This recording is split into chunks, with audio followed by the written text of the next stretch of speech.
Kalau tadi Bapak Ibu bilang satu keluarga pasti punya gadget lebih daripada satu. Benar Bapak Ibu. Di zaman now, zaman sekarang ini, setiap orang pasti memiliki salah satu, setidaknya sekurangnya punya salah satu jenis daripada gambar yang kemudian tampak di dalam slide ini. Hal ini kemudian menjadi penanda terhadap majunya perubahan zaman, menjadi penanda majunya perubahan informasi digital saat ini. Bahkan Bapak Ibu, gadget ini juga menjadi salah satu ciri dari masyarakat perkotaan. Ibu Bapak Saudara yang saat ini kemudian ada bersama-sama dengan kami, perilaku masyarakat perkotaan, dalam hal ini para pengguna smartphone yang kemudian tadi Beta bilang for katong semua bahwa kepemilikan smartphone ini merata di segala usia. Ya, sekarang kan anak kecil juga sudah ada smartphone Bapak Ibu. Toh Bapak Ibu betul Kaseng? Sekarang orang tua sudah melengkapi anak-anak mereka dengan smartphone. Apalagi saat ini biar anaknya jangan menangis ataupun jangan merengek dan yang lain-lain sebagainya, orang tua seringkali memberikan kepada mereka gadget. Dan kemudian Bapak Ibu menjadi penanda masyarakat perkotaan yang merupakan penggunaan smartphone, akses internet itu super cepat. Suseng kanalai 3G, sekarang 4G, bahkan mau masuk di 5.0. Tuh Bapak Ibu tuh, sekarang ini orang pun waktu-waktu berselancar di media sosial itu paling sangat tinggi. Dan bahkan masing-masing orang punya lebih daripada satu akun media sosial. Dan Bapak Ibu sekarang di dunia zaman digital ini pemanfaatan terhadap penggunaan gadget sudah sangat bervariasi sesuai dengan kebutuhan masing-masing. Di dunia pendidikan baik, di dunia ekonomi baik, bahkan di segala sisi, di segala lini kehidupan, penggunaan gadget ini sudah sangat dibutuhkan. Bapak Ibu, kalau Beta kasih Bapak Ibu lihat gambar ini. Bapak Ibu lihat, apa reaksi Bapak Ibu lihat gambar ini? Baterai handphone slow. Bapak Ibu reaksi bagaimana? Panik. Panik. Bapak Roni bilang panik. Hati lala Ibu. Hati lala, ancore. Ada lain? Hati lala, panik.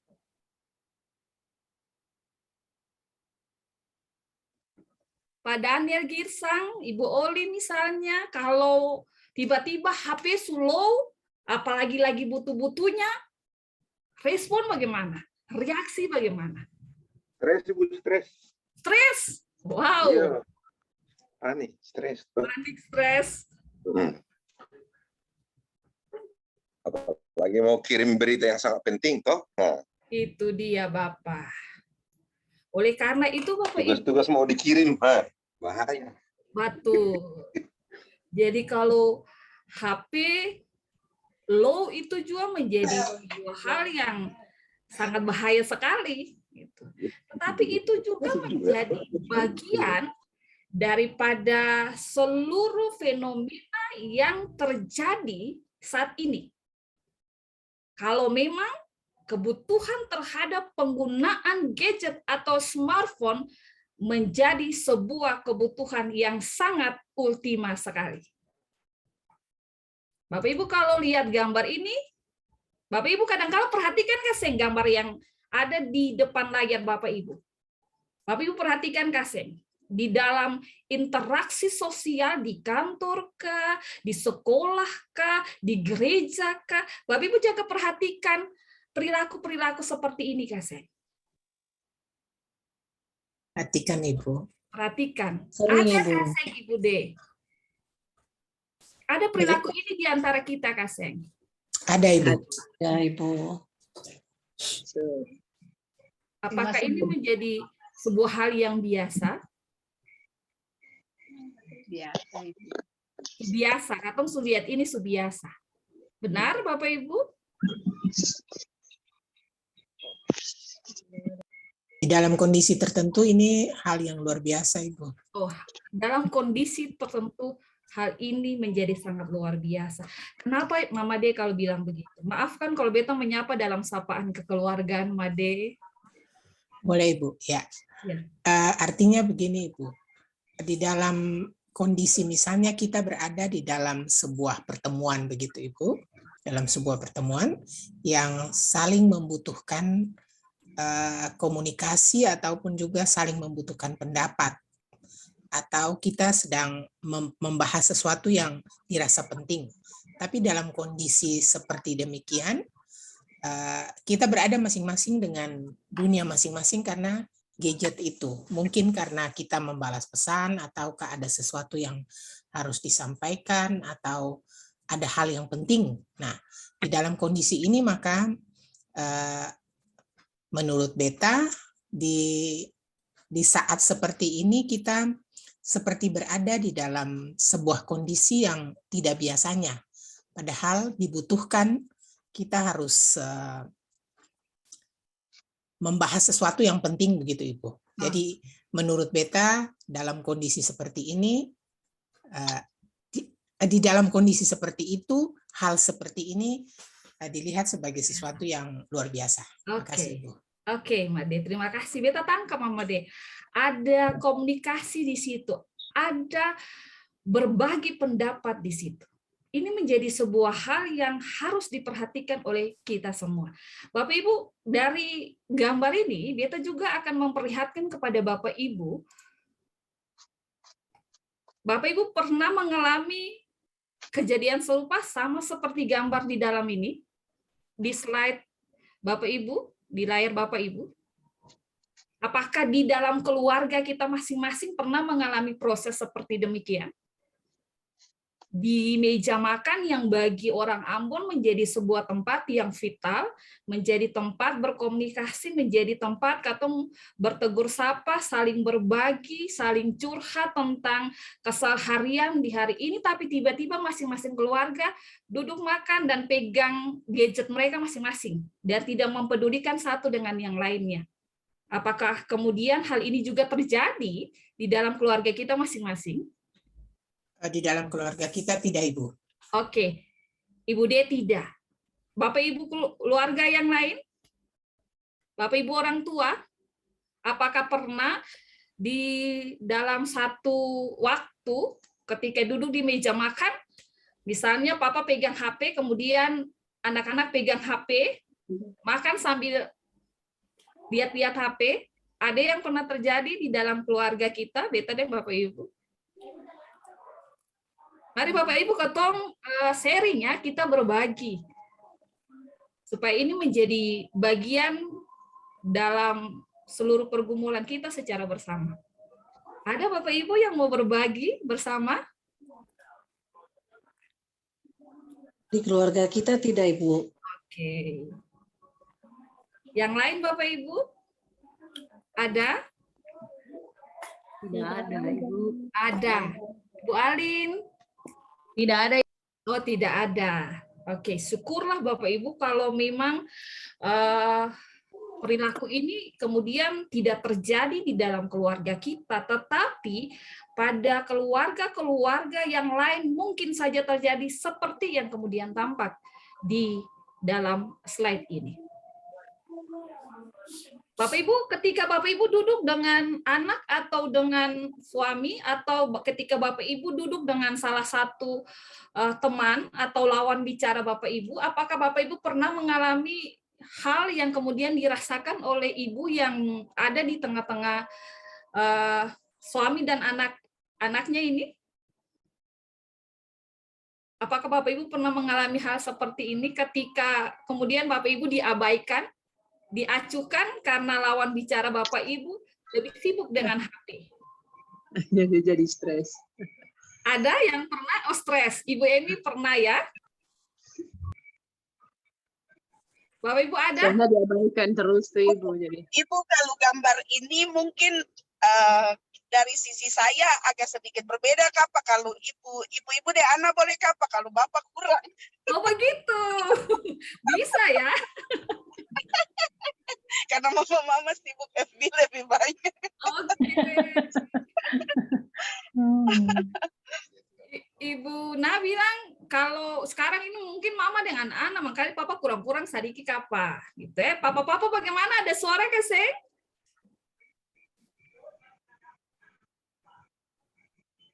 Oke. Bapak Ibu, perilaku yang kemudian ditampakkan dalam komunikasi kita secara bersama ataupun melalui slide-slide gambar, fenomena itu dinamakan pubbing, Bapak Ibu. Iya. Bapak Ibu pernah dengar istilah itu? Ada yang pernah dengar istilah itu pubbing? Ada? Pernah Ibu Baby. Pernah. Siapa dari Bapak Ibu, adik-adik katekisan, ada yang pernah dengar kata pubbing? Adik-adik katekisan? Ada yang pernah dengar kata pubbing? Oke, masih males, ya nggak apa-apa. Bapak Ibu, pubbing ini berasal dari kata phone dan snubbing. Phone itu kemudian dikaitkan dengan penggunaan smartphone, sebuah media yang tadi kita kasih tunjuk awal-awal itu sebuah media yang kemudian dipergunakan untuk komunikasi dan juga mengakses internet. Dan snubbing. Snubbing itu Bapak Ibu sebuah tindakan mengabaikan, tindakan tidak mengindahkan. Tindakan dalam sebuah perilaku tertentu sebagai sebuah tindakan menghina, menyakiti orang lain. Kenapa dibilang menghina, dibilang menyakiti orang lain? Karena apa Bapak Ibu? Ketika Bapak Ibu bersama dengan lawan bicara Bapak Ibu tidak mengindahkan mereka karena terlalu berfokus dengan gadget. Oleh karena itu, fenomena ini dinamakan sebagai fenomena pubbing, yang menjadi hal yang lumrah, hal yang biasa, hal yang kemudian menggejala di tataran. Mungkin yang paling biasa di tataran adik-adik katekisan ya, sekarang gadget kan sudah sangat biasa sekali gitu. Jadi kemana-kemana gadget, bicara dengan teman gadget gitu. Oleh karena itu Bapak Ibu seperti yang kemudian dinyatakan bahwa pubbing ini sebuah fenomena di mana seseorang lebih fokus dengan smartphone-nya, lebih fokus dengan gadgetnya dan mengabaikan orang yang berada di sekitarnya, mengabaikan lawan bicaranya, tidak mengindahkan lawan bicaranya. Padahal don duduk sama-sama nih, don duduk baku dekat nih. Tetapi seakan-akan sengaja dong di dekat. Karena apa? Karena lebih sibuk, lebih fokus dengan gadget dan smartphone. Jadi pubbing itu begitu Bapak Ibu ya. Katong lebih fokus, lebih sibuk dengan gadget daripada katong mempedulikan katong punya lawan bicara, keluarga bisa, teman bisa, katong punya sahabat bisa.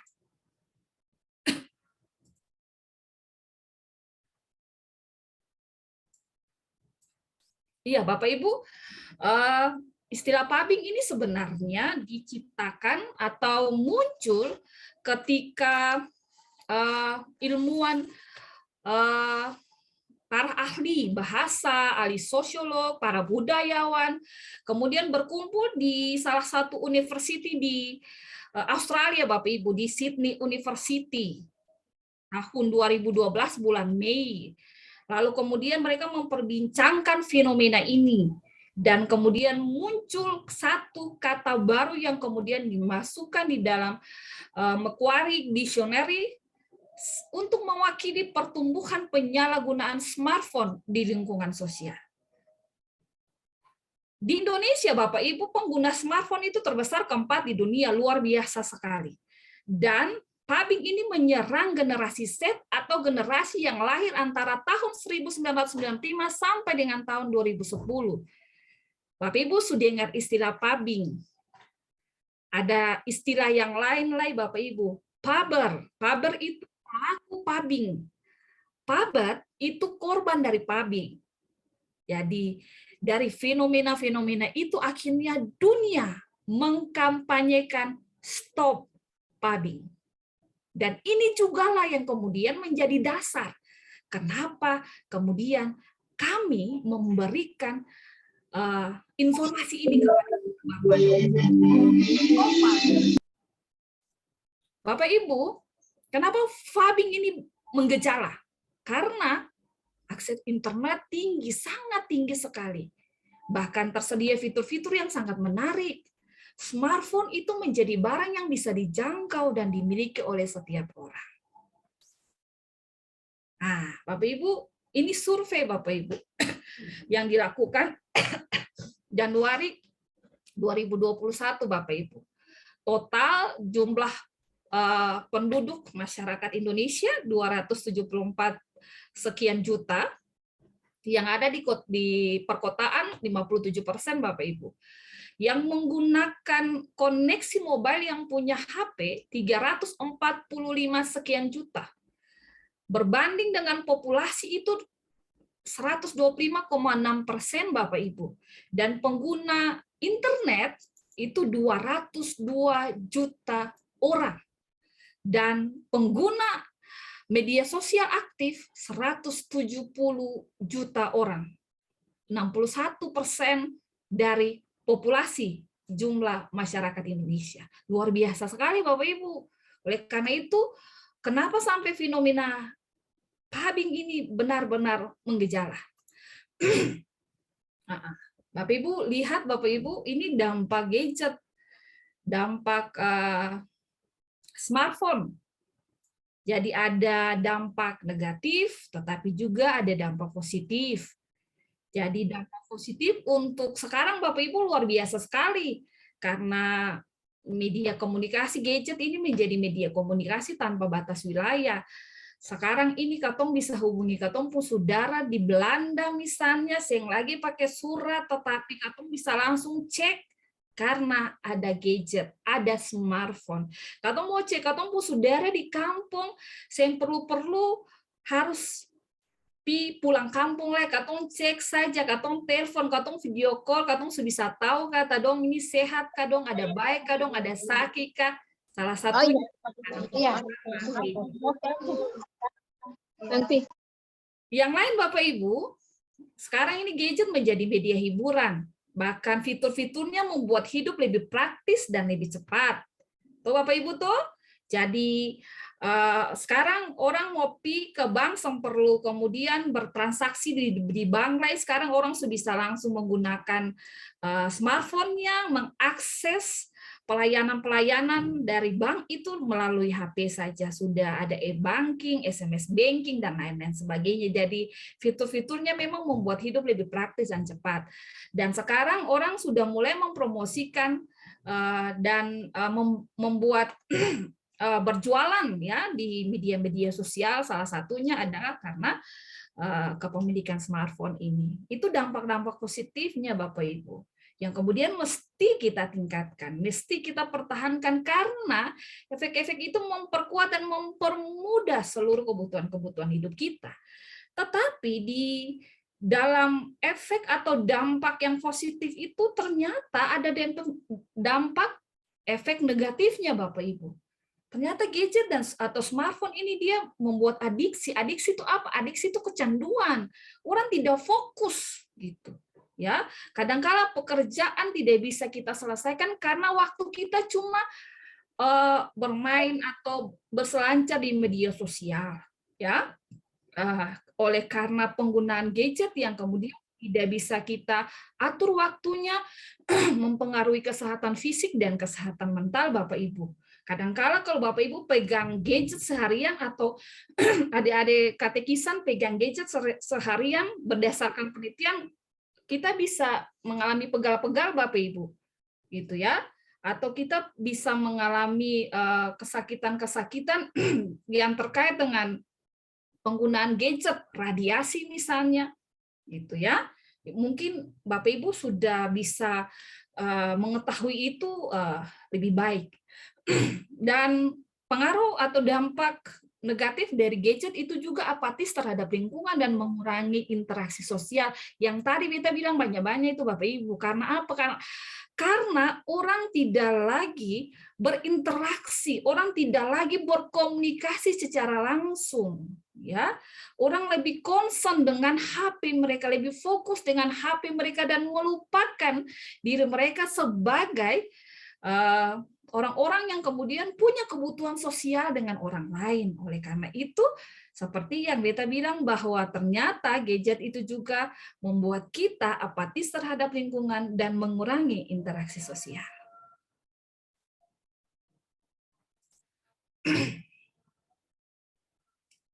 Bapak Ibu, Katung coba kata Katung ini termasuk orang yang sering melakukan pabing kaseng gitu. Katung cek Bapak Ibu apakah Beta dan Bapak Ibu adalah pelaku pabing ataukah tidak?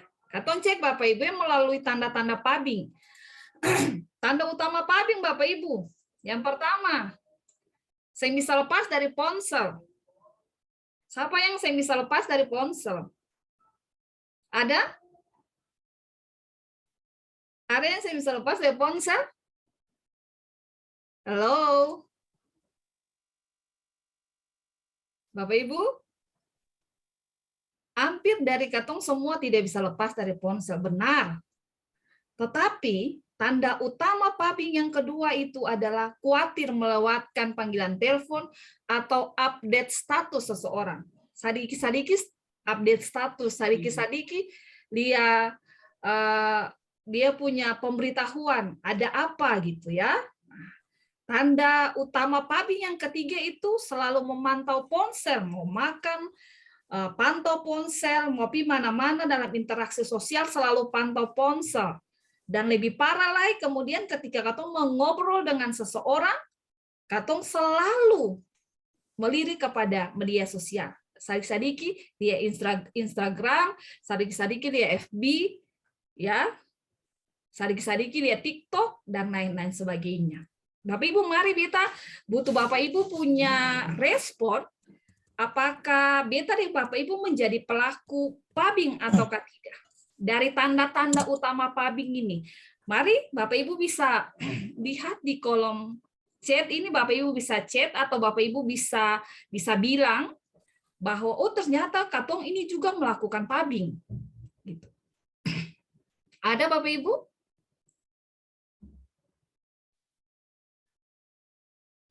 Ada katekisan misalnya? Apakah kemudian Katong termasuk orang yang sering melakukan pabing ataukah tidak?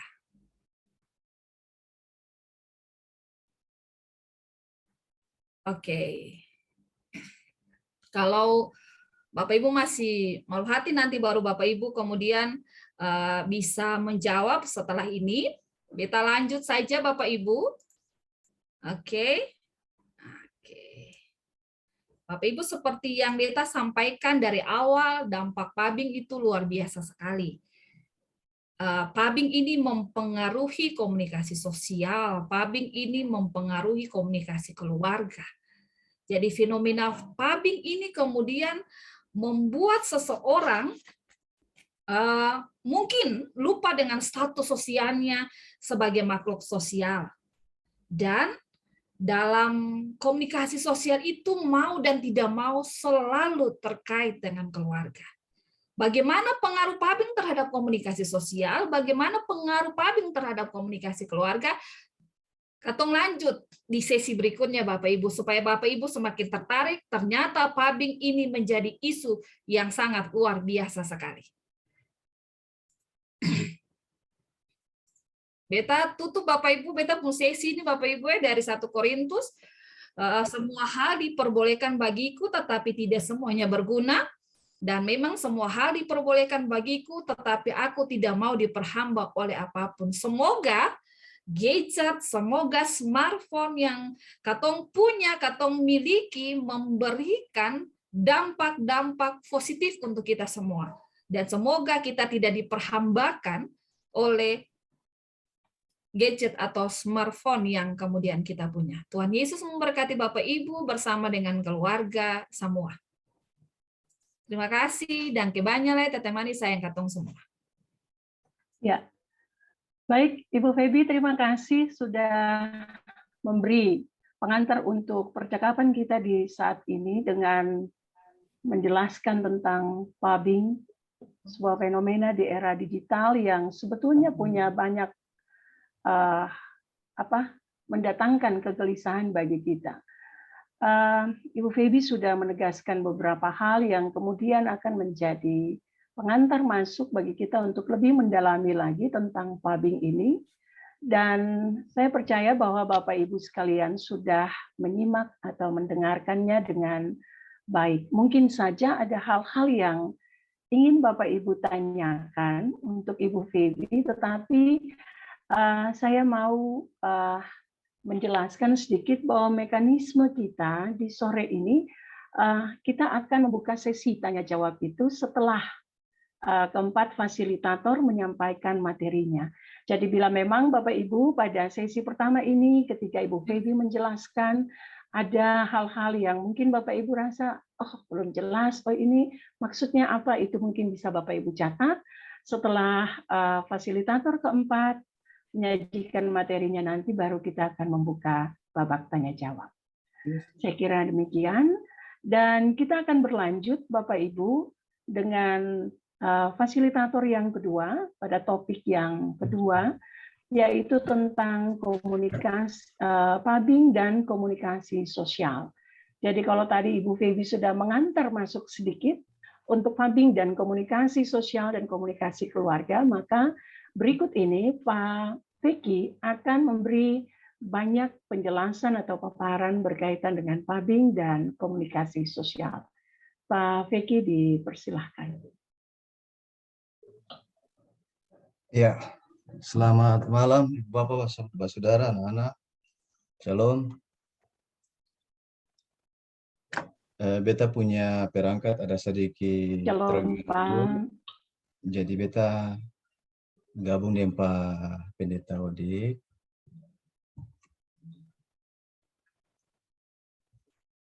Sebentar Bapak Ibu.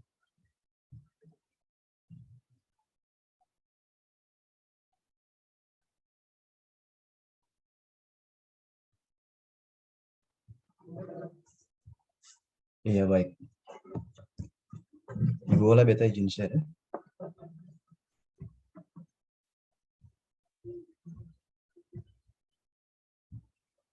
Silakan Pak. Baik, Ibu Bapak, beta pun presentasi sudah bisa terlihat kah? Sudah, Pak.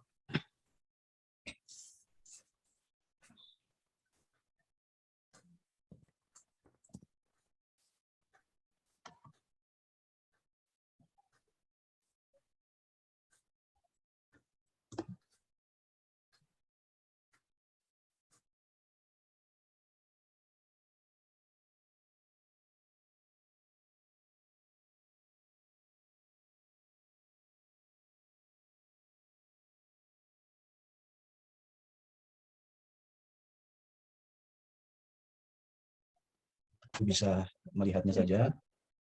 Beta pun nama, beta pun pendidikan, kemudian beta punya masa tugas sebagai pendeta di GPM dari 2007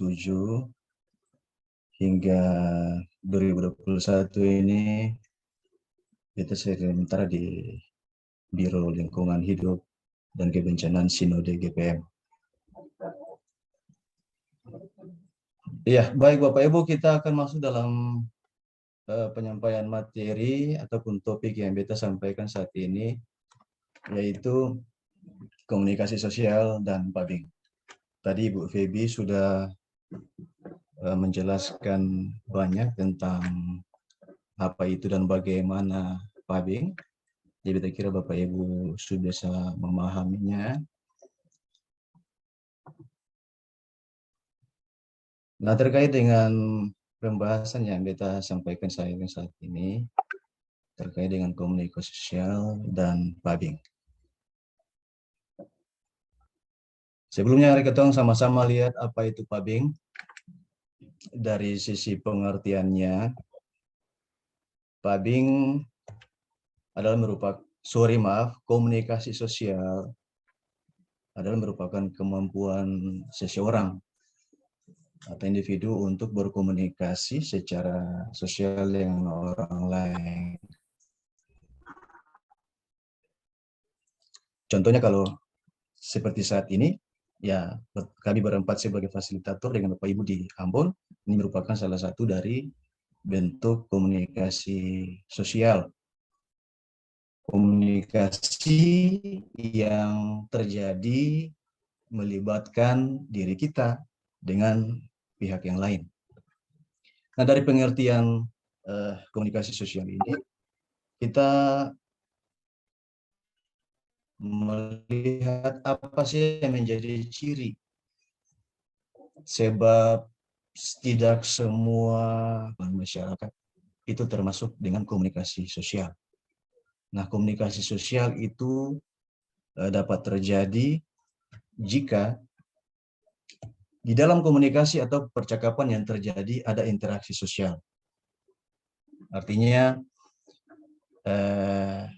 percakapan dua arah. Misalnya saat ini beta dan Bapak Ibu, dan ciri yang lain itu ada kognisi sosial.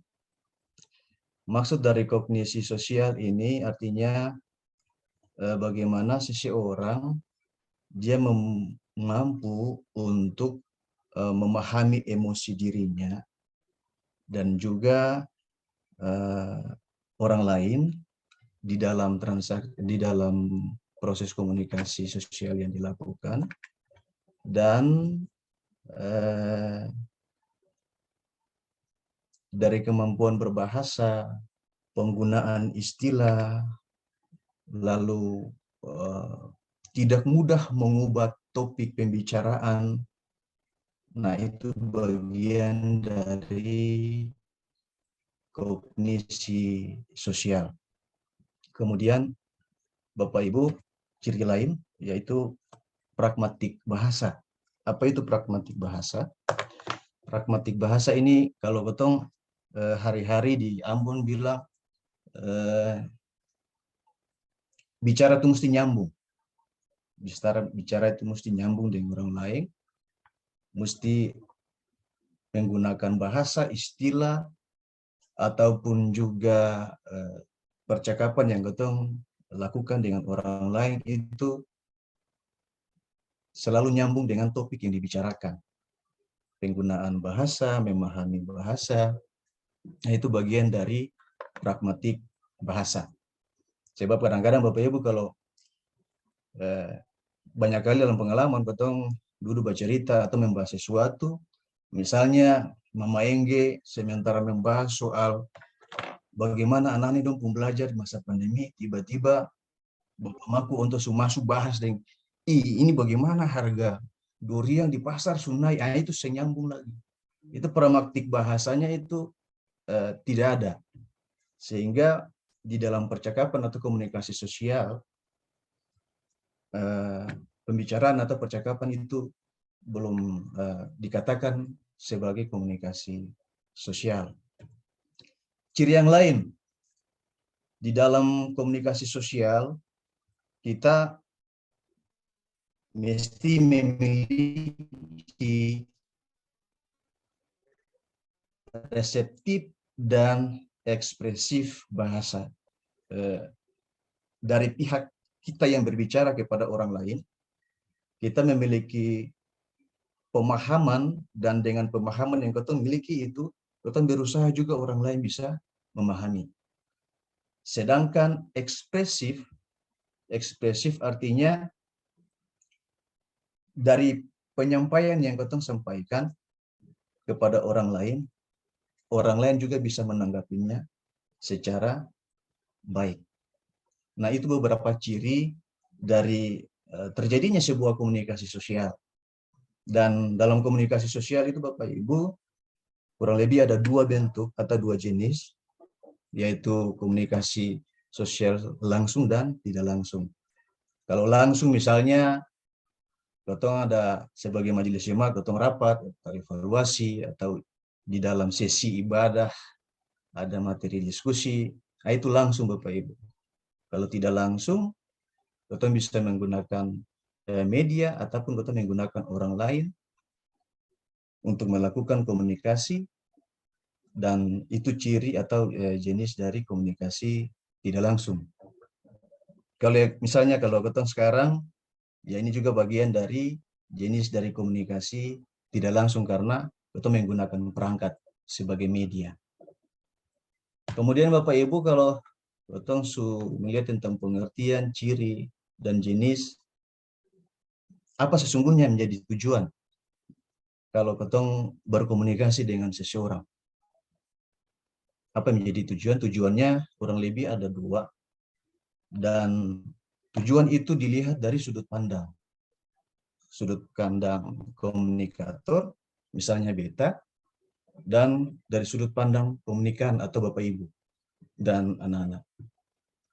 Sudut pandang yang dimaksudkan di sini adalah komunikasi sosial yang dilakukan bertujuan dari sudut pandang komunikator memberikan informasi, memberikan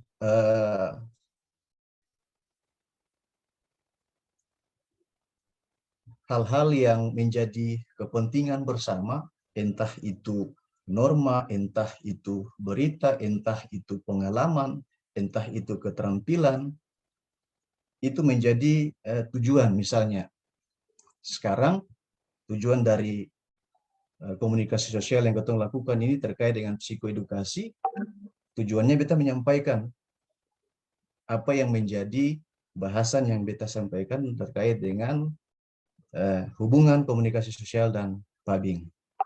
Sedangkan Bapak Ibu sebagai komunikan memahami, menerimanya, dan dengan informasi yang Bapak Ibu terima, manfaatnya akan kita lihat di dalam komunikasi sosial.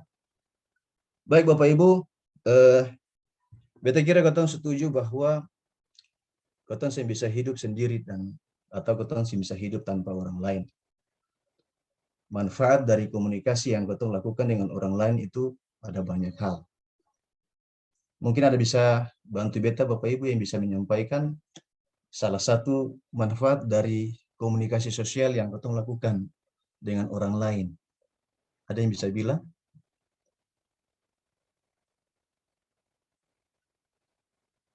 Apakah manfaat yang bisa Bapak Ibu alami, rasakan ketika Bapak Ibu melakukan komunikasi sosial dengan orang? Antara suami dan istri, antara anak dan orang tua misalnya.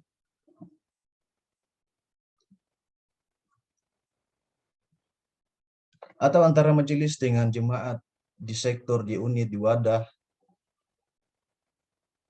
Ya tentunya ada beberapa manfaat yang bisa kita terima, kita bisa nikmati dari komunikasi sosial yang kita lakukan. Misalnya Bapak Ibu bisa lihat dari beberapa gambar ini mencerminkan tentang manfaat dari komunikasi sosial itu. Sebagai seorang komunikator, kita belajar dan mengasah kemampuan untuk tampil, untuk terampil maksud saya, di dalam melakukan sosialisasi diri, gagasan, ide, apa yang menjadi yang kita miliki kepada orang lain. Selain itu, resolusi. Resolusi artinya dengan komunikasi sosial yang kita lakukan secara baik, bisa membantu orang lain di tengah masalah, memberikan solusi bagi mereka dalam mencapai sebuah kesepakatan, perdamaian. Kemudian manfaat yang lain dengan komunikasi sosial yang kita bangun dengan orang lain, tentu ada manfaat jejaring, ada manfaat relasi yang terbangun, dan itu sangat berguna di dalam pengembangan diri, di dalam pengembangan masyarakat, dan secara khusus di dalam kehidupan keluarga. Hal yang lain dengan komunikasi sosial yang baik yang kita lakukan, tentu akan menciptakan keakraban. Ada simpati, ada empati yang tercipta melalui komunikasi sosial yang baik yang kita lakukan. Dan satu hal yang terakhir yang pertama bilang, manfaat dari komunikasi sosial yang baik ini akan menjadi media bagi kita untuk melakukan curhat, baik antara adik kakak, antara suami istri, dengan pacar, dengan guru misalnya, sesuatu yang menjadi beban, sesuatu yang masih menjadi tekanan bagi psikologi kita, pikiran kita, kita bisa memanfaatkan komunikasi sosial itu untuk mencurahkan, menyampaikan apa yang kita alami dan kita rasakan. Tetapi Bapak Ibu, begitu besar dan luasnya manfaat dari komunikasi sosial, tetapi ada juga kendalanya. Kendalanya apa? Yang pertama, di dalam komunikasi yang kita lakukan, baik itu di lingkungan keluarga, tetangga, atau juga di dalam lingkup pelayanan, ada istilah-istilah, ada bahasa-bahasa yang di kelompok kita itu tidak tahu atau tidak paham. Kemudian dari percakapan yang dilakukan, yang terjadi, ada orang yang biasa bawa opal. Bapak Ibu tahu tuh bawa opal tuh Bapak Ibu. Mau sampaikan sesuatu itu opal jauh. Pendahuluannya jauh sekali. Nah, sehingga sulit menghadirkan, memberikan pemanfaatan bagi orang yang mendengar. Itu kendala salah satu. Yang kedua, suka merubah topik di dalam pembahasan. Misalnya sektor mana di jemaat yang mau melakukan kemitraan itu, misalnya pengurus majelis sementara bahas, lalu tiba-tiba ada yang loncat topik keluar pembahasannya dari kemitraan, mungkin bahas yang lain. Nah, itu terkadang menjadi kendala di dalam komunikasi sosial yang kita lakukan. Dan satu hal lagi menjadi kendala, sulitnya kita mendapatkan pintu masuk. Misalnya beta su batamang baik, beta su kenal baik dengan Bapak Roni. Ketika ada sesuatu yang ingin beta sampaikan, ternyata susah mendapatkan pintu masuk. Senda paslak, istilahnya kita bilang, senda paslak. Ini menjadi kendala di dalam membangun dan melakukan sebuah komunikasi sosial yang baik. Nah, Bapak Ibu, apa hubungannya komunikasi sosial dengan PABIG? Tadi sudah dijelaskan panjang lebar oleh Febi, dan bisa meningkatnya sebagai PABIG itu adalah diri. Kita mengucilkan kita diri sendiri dari orang lain. Nah, apa indikator?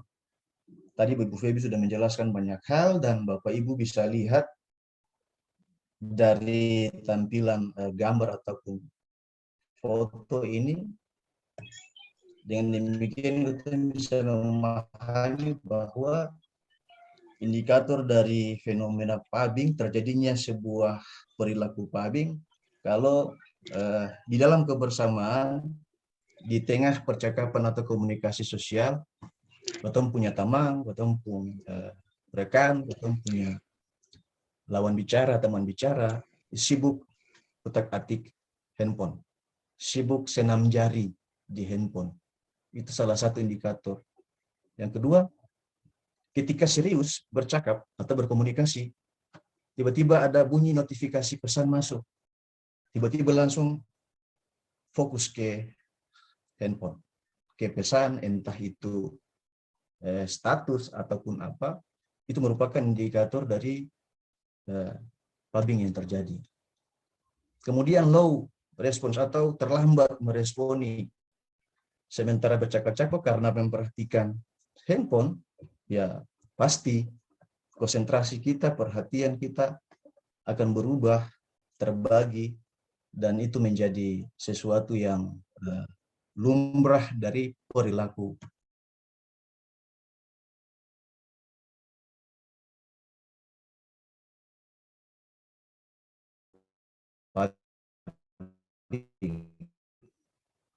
Kecanduan dunia maya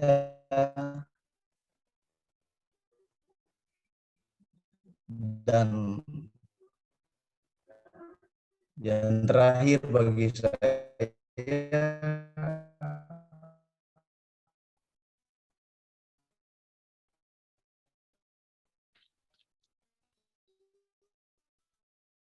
indikatornya pribadi yang tertutup, yang mau dengan lain, komunikasi yang bermasalah terus.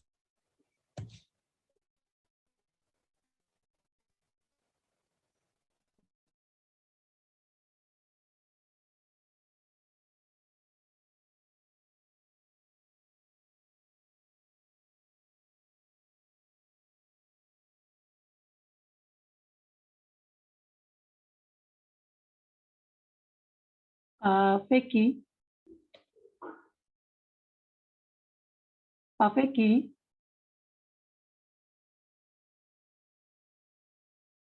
mungkin jaringannya kurang. Iya, Pak Vicky sepertinya Iya, keluar dari sepertinya Zoom, Ibu. terpental, Iya, Ibu. iya. Iya. Kita Ya. tunggu sebentar ya. Ya, Bapak Ibu kita tunggu sebentar ya, mungkin Pak Vicky terpental karena jaringannya unstable.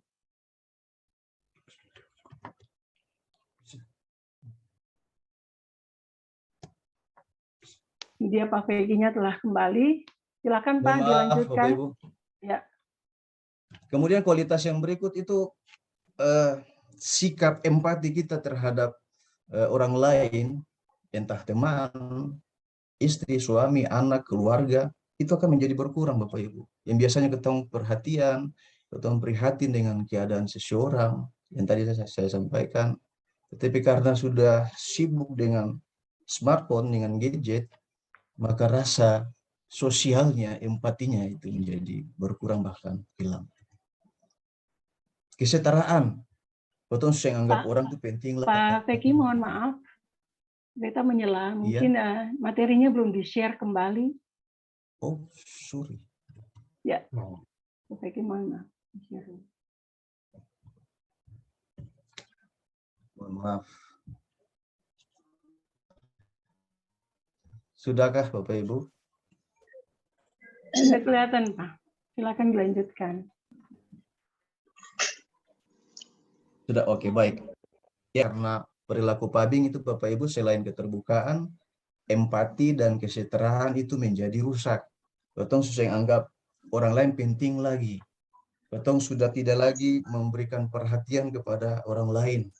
Orang lain itu ya seperti yang tadi saya sampaikan, baik teman, pasangan kita, anak, saudara, itu menjadi rusak karena kita sudah lebih berfokus pada smartphone atau gadget.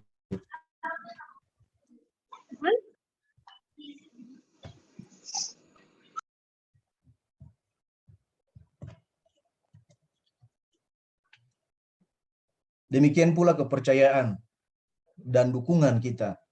Dukungan kepada yang tadi saya sampaikan, pihak-pihak yang tadi saya sampaikan, itu menjadi rusak, menjadi berkurang, dan karena itu kualitas dari sebuah komunikasi sosial di dalam masyarakat itu menjadi rusak. Nah, oleh karena itu Bapak dan Ibu, bagaimana kita mengatasi PABING itu? Kita memang tidak bisa terlepas dari smartphone. Jujur saja, kalau keluar rumah, saya pasti membawa smartphone. Dan karena itu beta kira masing-masing orang punya ukuran dan kepentingan terkait penggunaan smartphone atau gadget. Tetapi bagaimana kita mengatasi PABING? PABING yang seperti yang dikatakan tadi, kita menarik diri dari komunikasi sosial. Nah, oleh karena itu, Bapak Ibu, beta mengingatkan saja 2 atau 4 dikatakan bahwa janganlah tiap-tiap orang hanya memperhatikan kepentingannya sendiri, tetapi juga kepentingan orang lain. Komunikasi sosial, relasi sosial kita dengan orang lain, itu menjadi sebuah kebutuhan yang harus kita penuhi. Rasa empati kita, kepedulian kita dengan orang lain, itu jangan sampai dibatasi atau dirusak dari perilaku PABING kita. Oleh karena itu, secara praktis, apa yang harus kita lakukan? Menurut saya yang pertama, kita menghargai orang lain. Menghargai entah itu suami, istri, anak, teman, rekan, siapa saja yang ketika kita sementara berada di dalam komunikasi mereka sebagai orang yang atau pribadi yang berarti. Kemudian kita menyadari bahwa sesungguhnya sebagai manusia kita adalah makhluk sosial, dan karena itu sebagai makhluk sosial, kita tidak akan bermakna jika kita menarik diri dan berfokus hanya pada kepentingan diri kita. Yang ketiga, usahakanlah supaya menunda untuk menggunakan gadget. Ketika kita sementara makan misalnya di rumah, sementara kebaktian misalnya, sementara rapat atau membahas sesuatu topik terkait pelayanan misalnya, tundalah untuk menggunakan gadget. Dan yang terakhir menurut saya, dari penundaan menggunakan gadget itu akan mendorong kita supaya menjadi seorang pribadi yang prihatin, peduli dengan orang lain yang juga mengharapkan perhatian dan kepedulian kita. Demikian dari Beta, Bapak dan Ibu, terkait dengan komunikasi sosial dan PABING. Dan karena itu, Beta mengakhiri sesi ini dengan firman Tuhan sebagaimana Beta kutip dari Roma 12 ayat 10, bahwa hendaklah kamu saling mengasihi sebagai saudara dan saling mendahului dalam memberi hormat. Dan kibanya datang kembalikan kepada Ibu Sheila, Ibu share. Ya, baik Pak Peki, terima kasih. Ya, terima kasih Pak sudah membekali kita di sesi yang kedua ini dengan penjelasan yang berkaitan dengan PABING dan komunikasi sosial. Saya kira kalau Bapak Ibu menyimak secara jelas, Pak Feki sudah mulai dengan pengertian komunikasi sosial itu ciri, tujuan, manfaatnya, lalu kemudian apa yang bisa menjadi faktor-faktor yang positif dalam sebuah komunikasi sosial, tetapi juga apa yang kemudian menjadi kendalanya. Ada beberapa hal yang sudah digariskan oleh Pak Feki di sana, dan saya kira Bapak Ibu pasti dengan menyimak sudah merekamnya dengan sangat baik, dan penjelasan Pak Feki kemudian ditutup dengan memberi beberapa tips bagaimana mengatasi PABING dalam kehidupan sosial kita, di mana saja kita berada, bagaimana caranya. Tipsnya yang paling pertama yang dikemukakan, kalau saya tidak salah tangkap tadi, adalah bagaimana kita mengedepankan prinsip menghargai orang lain. Saya kira kalau kita menghargai orang lain, tentu kita tidak akan melakukan tindakan atau aksi-aksi yang memberi pesan atau pesan kita mengabaikan mereka.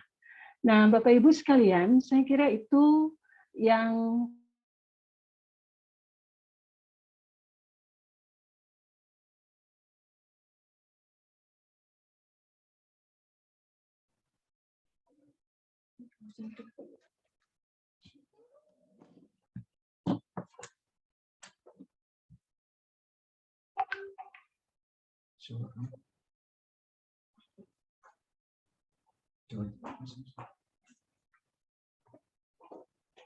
Shalom, selamat malam Bapak Ibu.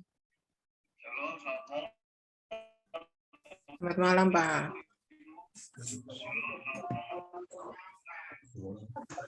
Bapak Ibu, kayaknya Ibu Ola bermasalah di jaringan Kak, Pak? Iya, Ibu. Bolehkah ditunggu sebentar? Boleh, Pak.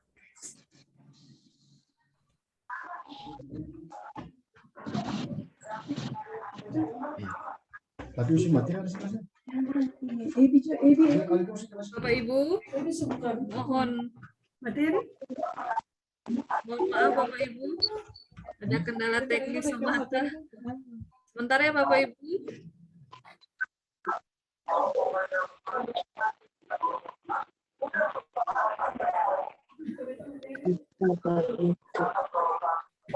Sudah, kita selesaikannya dulu.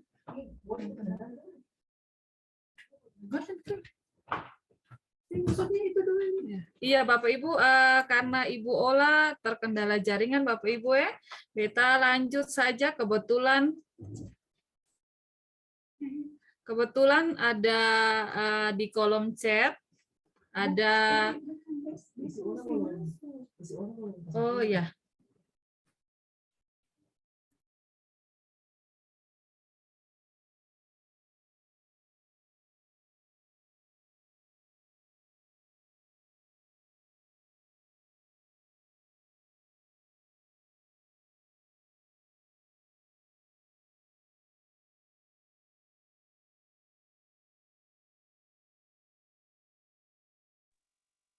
Jaringan Tare.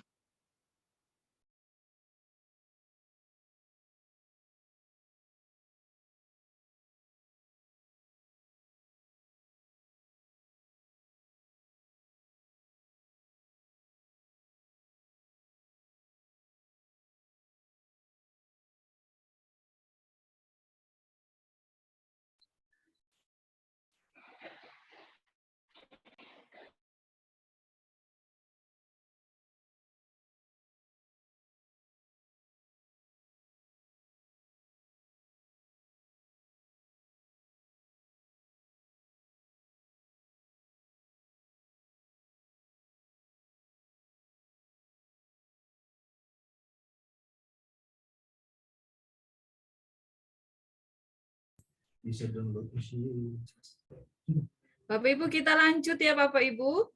Karena sesi pertama dan sesi kedua sudah selesai, supaya kemudian kita jangan membuang-buang waktu, efektivitas waktu karena terkendala teknis jaringan. Katong lanjut saja sesi ketiga dan keempat supaya proses tanya jawab bisa langsung segera dimulai. Oke, Langsung di sesi ketiga Bapak Ibu akan dibawakan oleh pemateri Ibu Pendeta Olah Hatu. Ibu Olah sudah bisa standby kah Ibu? sudah. Oke. Ya. Silahkan Ibu Olah. Ya. Baik, Bapak Ibu, saya mohon maaf sebelumnya, memang karena cuaca di Bandung tidak terlalu bagus sehingga berpengaruh pada jaringan, jadi beberapa waktu lalu saya terpental dan Ibu Evi sudah mengantar untuk masuk pada sesi yang ketiga yang memang akan difasilitasi oleh saya sendiri secara khusus berkaitan dengan tema pubbing dan komunikasi keluarga. Baik, Bapak Ibu, saya akan coba share screen materi yang akan kita lihat secara bersama pada kesempatan sesi 3 ini.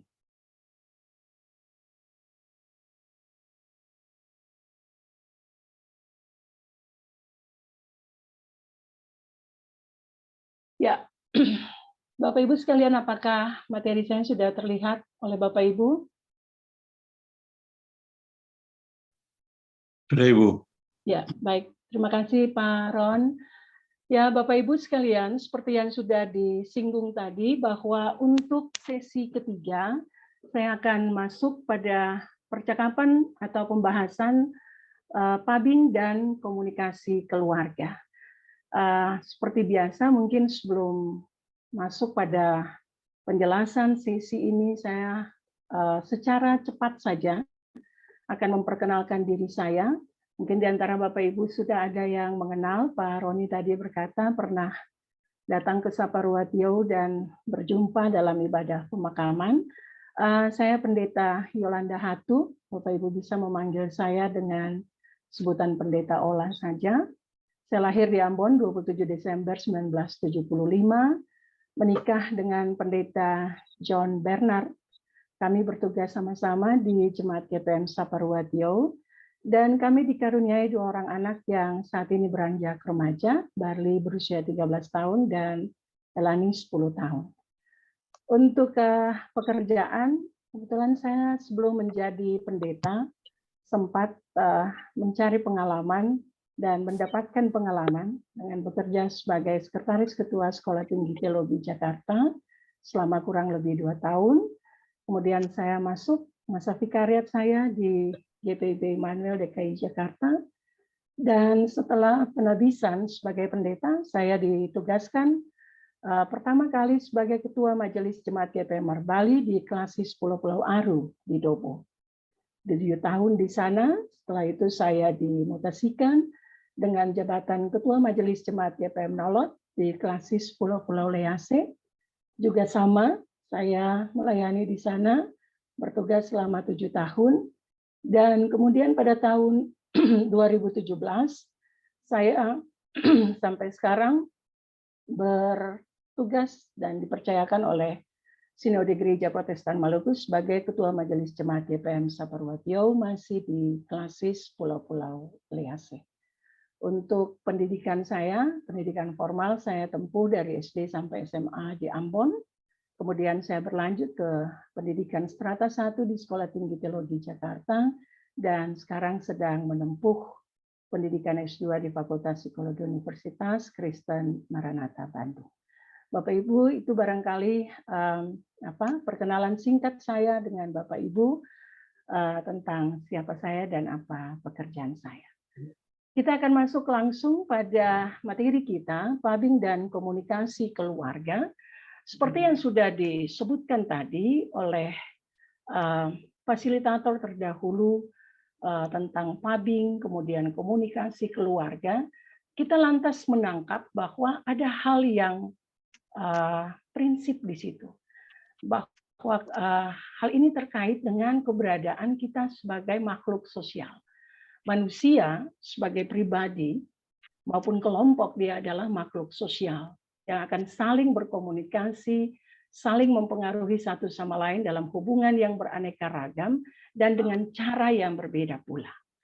Nah, sebelum kita masuk pada pubbing dan komunikasi keluarga, saya mau menanyakan kepada Bapak Ibu, bagaimana Bapak Ibu berkomunikasi di dalam keluarga? Bagaimana bentuk komunikasi di antara pasangan sebagai suami istri atau sebaliknya? Atau bagaimana bentuk komunikasi antara orang tua dengan anak? Bagaimana bentuk komunikasi antara adik dan kakak yang terjadi di dalam keluarga Bapak Ibu? Barangkali ada yang mau berbagi dengan kita, ada yang mau share dengan kita di saat ini tentang bagaimana cara Bapak Ibu melaksanakan atau melakukan komunikasi di dalam keluarga Bapak Ibu. Jika ada yang mau berbagi, saya persilahkan. Mungkin kita bisa mendengarkan jawaban Bapak Ibu tentang bagaimana Bapak Ibu. Terima kasih, Bola. Pak Ron, silakan Pak. Ya, menyangkut komunikasi dalam keluarga antara suami dan istri, kami bersepakat dan berkomitmen bahwa setiap masalah itu harus dikomunikasikan. Ya. Dan biasanya di dalam keluarga yang namanya kerikil-kerikil kecil itu pasti ada. Ya, Tetapi kami juga selalu berupaya bahwa suatu masalah sebelum selesai jangan keluar rumah. Itu Ya. prinsip yang kami bangun dalam keluarga, sehingga apapun perbedaan di dalam keluarga, karena kita membangun komitmen itu dari awal, maka komunikasi itu selalu akan terbangun. Jadi meskipun ada masalah yang dilakukan, yang terjadi di antara suami istri, tapi selalu saja ada upaya untuk menyelesaikan dan membangun komunikasi. Ya. Antara orang tua dan anak, dapat mungkin kami selalu menciptakan keterbukaan antara orang tua dan anak, bahkan kami tidak menjalankan peran saja sebagai orang tua, tetapi kami memerankan fungsi teman dengan anak kami. Kebetulan anak kami 2 yang sudah dewasa, dua-duanya sekolah di luar, dan kami selalu mengupayakan komunikasi itu selalu terbangun, dan keterbukaan apapun selalu kami ajak mereka selaku teman. Dengan begitu mereka juga punya setiap masalah, mereka tidak mencari jawabannya di luar, tapi selalu mengajak papa dan mama untuk selalu mengkomunikasikannya. Dengan begitu setiap masalah yang mereka hadapi, orang pertama yang diajak berbicara adalah orang tua, papa dan mama sebagai teman. Itu sedikit sedikit informasi yang bisa saya sampaikan dalam kesempatan ini, bahwa pola hubungan komunikasi dalam keluarga yang kami lakukan. Terima kasih, Bola. Ya, baik Pak Ron. Dari jawaban Pak Ron mungkin saya dapat menyimpulkan bahwa dalam komunikasi itu ada dialog ya Pak, tidak monolog. Ada dialog timbal balik antara Betul, Ibu. pasangan, juga ada dialog timbal balik antara orang tua dan anak. Dan Betul, di Ibu. situ tercipta keterbukaan. Nah, itu berarti Pak, kalau komunikasi seperti itu berarti kita menyebutnya sebagai bentuk komunikasi yang verbal ya Pak ya. Komunikasi yang verbal. Tetapi pasti ketika kita mau menyelesaikan persoalan, hal-hal yang lain mau kita selesaikan masalah, ataupun ada hal-hal yang mungkin mengganjal di antara kita, kita tidak ansih menyelesaikannya hanya secara verbal, mungkin gitu ya Pak. Tadi Pak Ron sudah sedikit menyinggung mengedepankan sikap, mengedepankan pola pertemanan dengan anak, orang tua dengan anak. Artinya bahwa komunikasinya bisa dengan memposisikan diri sebagai teman bagi anak-anak. Kira-kira seperti itu ya Pak Ron ya. Ya. Ada yang lain dari Bapak Ibu? Silakan bila ada yang mau berbagi pengalaman keluarga, bagaimana Bapak Ibu berkomunikasi. Kalau Bapak Ibu menyimak gambar yang ada, Bapak Ibu kita bisa menangkap di sana bahwa komunikasi tidak hanya kita bicara secara verbal, tapi ada bentuk komunikasi yang lain. Kalau Bapak Ibu melihat gambar tangan itu, komunikasi itu komunikasi secara nonverbal. Ada sentuhan, touch di sana. Ya. Dan kadang-kadang komunikasi secara nonverbal itu dia punya pengaruh yang tidak kalah, ya, pengaruh yang juga cukup luar biasa dengan komunikasi verbal. Saya kira kalau seperti tadi Pak Roni mengatakan bahwa kalau ada anak-anak punya masalah, kita mencoba menjadi teman, kita berkomunikasi, tentu pasti ada dialog antara orang tua dan anak. Tetapi pasti bisa saja saat mereka merasa down atau saat mereka punya masalah, mungkin sentuhan di pundak, sentuhan di bahu, itu bisa menjadi sesuatu yang memberi semangat. Belum bicara, belum ngomong, tapi menyentuh saja itu sudah bisa memberi sesuatu yang mendatangkan semangat atau motivasi. Ya. Masih ada Bapak Ibu yang mau mungkin berbagi dengan melihat gambar ini, Bapak Ibu barangkali bisa mengidentifikasi bagaimana pola komunikasi di dalam keluarga Bapak Ibu, atau mungkin Bapak Ibu punya pengalaman yang lain yang mungkin berbeda dari apa yang saya tampilkan di dalam gambar ini.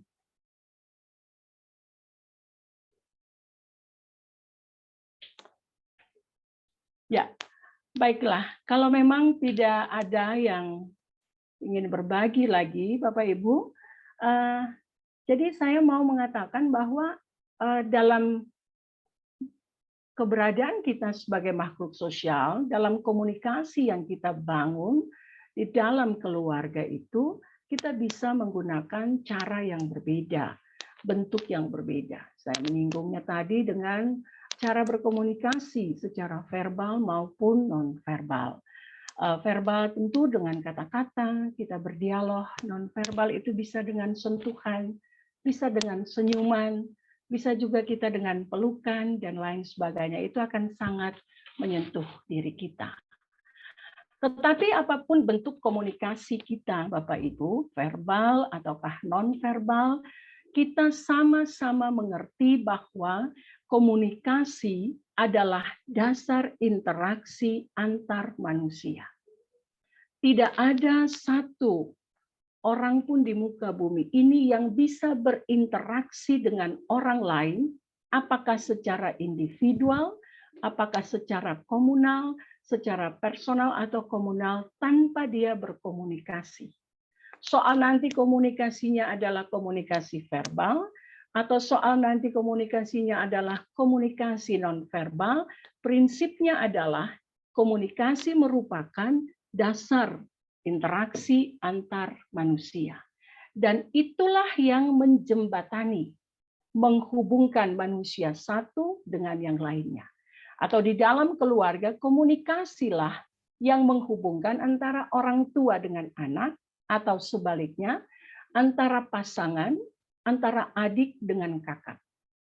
Interaksi yang terjadi di antara anggota keluarga itu dibangun dari komunikasi. Nah, apa kalau komunikasi itu terjadi di dalam keluarga? Kita tentu bertanya, komunikasi keluarga itu menggunakan apa saja? Komunikasi di dalam keluarga, Bapak Ibu, seperti yang saya sebutkan tadi, bisa menggunakan kata-kata, bisa juga menggunakan sikap tubuh kita, ya, gestur kita, itu bisa menjadi alat untuk kita berkomunikasi. Bisa juga dengan intonasi suara atau tindakan kita. Itu cara kita berkomunikasi. Nah, misalkan saja kalau Bapak Ibu mau menegaskan suatu hal yang tidak boleh dilakukan oleh anak-anak, tentu Bapak Ibu tidak akan menyampaikannya dengan intonasi suara yang datar. Pasti nadanya agak sedikit tinggi dan agak tegas.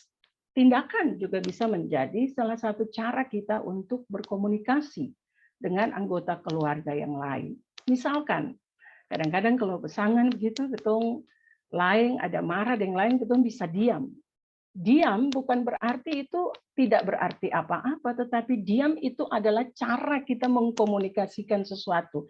Beta ada yang suka ale nih, karena itu beta diam dari ale. Itu cara kita mengkomunikasikan sesuatu. Cara kita menyampaikan sesuatu kepada orang lain. Itu tindakan. Ya. Nah, apa sebetulnya tujuan kita untuk melakukan komunikasi di dalam keluarga? Tujuannya adalah untuk menciptakan harapan tentunya. Kemudian kita juga bisa, kita menciptakan harapan, kita menyampaikan kepada anak-anak kita menyampaikan kepada pasangan kita, saya maunya seperti ini, beta maunya begini. Dalam kehidupan rumah tangga, keluarga, dalam kehidupan ketentuan sebagai suami istri, beta ingin ale itu seperti begini, ale istri yang begini, suami yang begini, dan lain sebagainya. Orang tua bisa saja mengungkapkan harapannya kepada anak-anak lewat komunikasi. Nah, untuk mengungkapkan perasaan seperti yang beta sampaikan tadi, misalnya ada yang marah, gitu, tapi dia seng bilang, kata dia marah, tapi dia menunjukkannya, ya, dengan caranya diam, ya, itu untuk mengekspresikan perasaannya. Kemudian juga untuk saling berbagi informasi. Saya kira ini clear bagi kita semua, karena memang tujuan dari komunikasi adalah kita saling berbagi informasi satu kepada yang lain. Nah, yang berikut Bapak Ibu, kalau kita sudah tahu komunikasi keluarga itu memakai apa dan tujuannya untuk apa, maka kita perlu memahami juga bahwa komunikasi keluarga itu punya kepentingan di dalam kehidupan keluarga kita. Sekurang-kurangnya ada tiga kepentingan komunikasi keluarga itu. Yang pertama adalah komunikasi keluarga menjadi sarana pendidikan. Orang tua mendidik anaknya tentang nilai. Orang tua mendidik anaknya tentang sesuatu itu lewat komunikasi. Ya.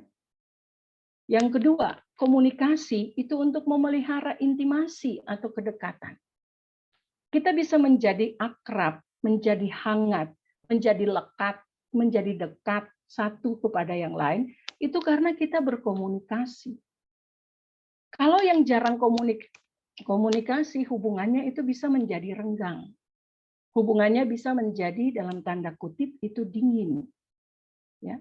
Komunikasi keluarga itu menghangatkan hubungan antara orang tua dengan anak, hubungan antara suami dengan istri, hubungan adik dan kakak. Nah, ini berkaitan dengan yang ketiga, merawat relasi dan interaksi di dalam keluarga. Itu Bapak Ibu hal-hal yang menjadi dasar pentingnya komunikasi keluarga itu. Nah, sekarang kita mau melihat Fabing dan komunikasi keluarga. Tadi Ibu Feby sudah menjelaskan dengan sangat luas dan dalam soal bagaimana perkembangan era digital, apa saja yang dihasilkan di era digital ini, perangkat-perangkat elektronik, gadget dengan beragam corak, bentuk, dengan beragam jenisnya. Nah, itu semua memberi dampak yang positif bagi kita, bagi kehidupan kita, pendidikan, pekerjaan, juga berbagai macam hal lainnya. Tetapi Bapak Ibu sekalian, nah ini yang saya maksudkan tadi bahwa salah satu dari perangkat itu smartphone kini menjadi sarana untuk beragam kebutuhan kita, memperoleh, memberikan berbagai informasi, mengekspresikan diri, ya, TikTok segala macam itu cara orang mengekspresikan diri, menjalin relasi, Facebook dan lain sebagainya. Itu sudah menjadi sarana, ya, yang beragam bagi kebutuhan kita. Tetapi Bapak Ibu, sayangnya hal yang dianggap positif itu kemudian berujung pada sesuatu yang ironis. Sayangnya adalah hal yang mendatangkan kesenangan itu telah menjadi kecanduan bagi kita. Dari senang menjadi candu. Kita tidak lagi sekedar senang, tetapi sudah sangat bergantung, addicted dengan gadget, smartphone, dan lain sebagainya. Dan oleh karena itu ada banyak dampak negatif yang ditimbulkan. Ada banyak efek-efek yang tidak baik, efek-efek buruk yang dihasilkan. Salah satunya adalah, seperti yang kita bahas, adalah soal pubbing tadi. Tetapi sebelum kita mengerti dan memahami tentang pubbing dan komunikasi keluarga, dampaknya yang negatif itu Bapak Ibu, kita perlu untuk sedikit melihat bagaimana akibat dari kita kecanduan terhadap gadget itu sendiri. Yang pasti intensitas komunikasi antar anggota keluarga menjadi berkurang. Ya betul toh Bapak Ibu?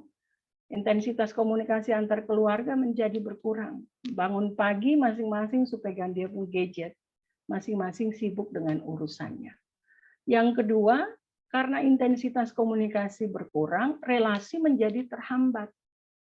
Relasi kita menjadi terhambat.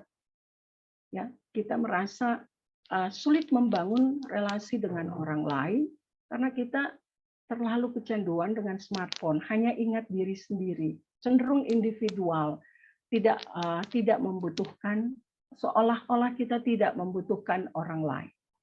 Akibat yang berikut adalah ada emotional abuse, ya, pelecehan secara emosional.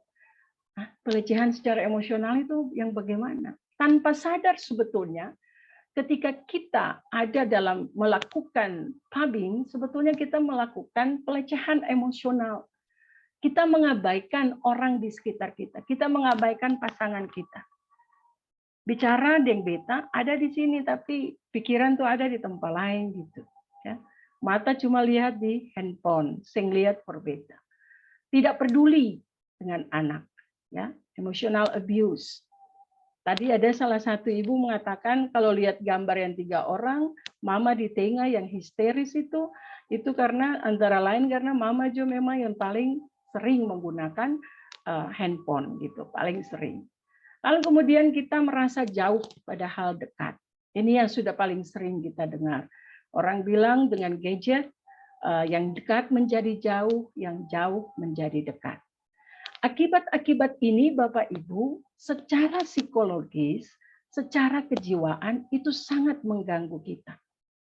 Ya, tadi saya bilang tidak ada satu orang manusia pun yang bisa hidup tanpa komunikasi. Nah, kalau komunikasinya menjadi berkurang, bagaimana itu? Ya, orang butuh membangun relasi untuk eksistensi dirinya. Kalau relasinya terhambat karena hal-hal yang demikian, bagaimana? Emotional abuse pasti memunculkan rasa tidak dihargai, direndahkan, tidak berarti. Itu yang akan terasa pada diri kita. Nah, kalau kondisinya seperti begitu, sekarang pertanyaannya, what should we do? Apa yang harus kita lakukan? Kalau pubbing kemudian memberikan dampak-dampak yang negatif itu, apa yang mesti kita kerjakan? Yang pertama adalah, Bapak Ibu, saya menyarankan mari kita memahami kebiasaan negatif dan positif terkait komunikasi keluarga. Ini penting. Masing-masing keluarga tahu sebetulnya apa yang menjadi kebiasaan positifnya, apa yang menjadi kebiasaan negatifnya. Misalkan tadi Pak Roni mengatakan kami selalu mengedepankan prinsip berdialog terbuka untuk membangun komunikasi di antara suami istri ataupun anak dan orang tua. Oleh karena itu, kebiasaan-kebiasaan yang positif itu mesti kita rawat, mesti kita jaga, mesti kita kembangkan. Lalu kebiasaan-kebiasaan yang negatif, mungkin saja kita tidak pernah ya berdialog satu dengan yang lain, cenderung bersikap individu. Apa-apa kita hanya bergantung dengan komunikasi dengan HP dan lain sebagainya. Dalam pengertian HP membuat kita menjadi individu, itu mesti kita batasi. Itu mesti kita kurangi. Supaya yang negatif itu menjadi lebih tidak terlalu besar, yang positif itulah yang mesti kita kedepankan. Nah, yang kedua yang saya mau usulkan adalah mari kita buat kesepakatan di dalam keluarga. When, where, how. Kapan kita mesti memegang HP? Kapan kita mesti berkomunikasi secara intens gitu. Ya. Lalu di mana? Saya memberi contoh Bapak Ibu, untuk kami keluarga, kami punya kesepakatan. Kapan anak-anak mesti memegang HP, dan itu juga berlaku bagi kami sebagai orang tua. Meja makan adalah zona di mana HP tidak diperbolehkan. Memang itu juga butuh satu perjuangan, tetapi kita kira ini untuk hal yang baik, tidak salah kalau diperjuangkan. Nah, anak-anak memakai HP itu hanya pada jam tertentu, pada batas jam tertentu. Di atas jam 10 itu sudah tidak diperkenankan lagi. Sudah waktunya untuk tidur, itu sudah tidak lagi dengan HP, supaya tidak kecanduan. Karena kalau kecanduan, efeknya bisa sangat individual. Nah, itu kesepakatan. Begitu pula misalnya dengan suami dan istri, kita juga membuat kesepakatan yang demikian. Jadi bukan hanya kita memberlakukannya untuk anak-anak, tetapi untuk orang tua, sebagai orang tua kita mencontohkannya, kita melakukannya.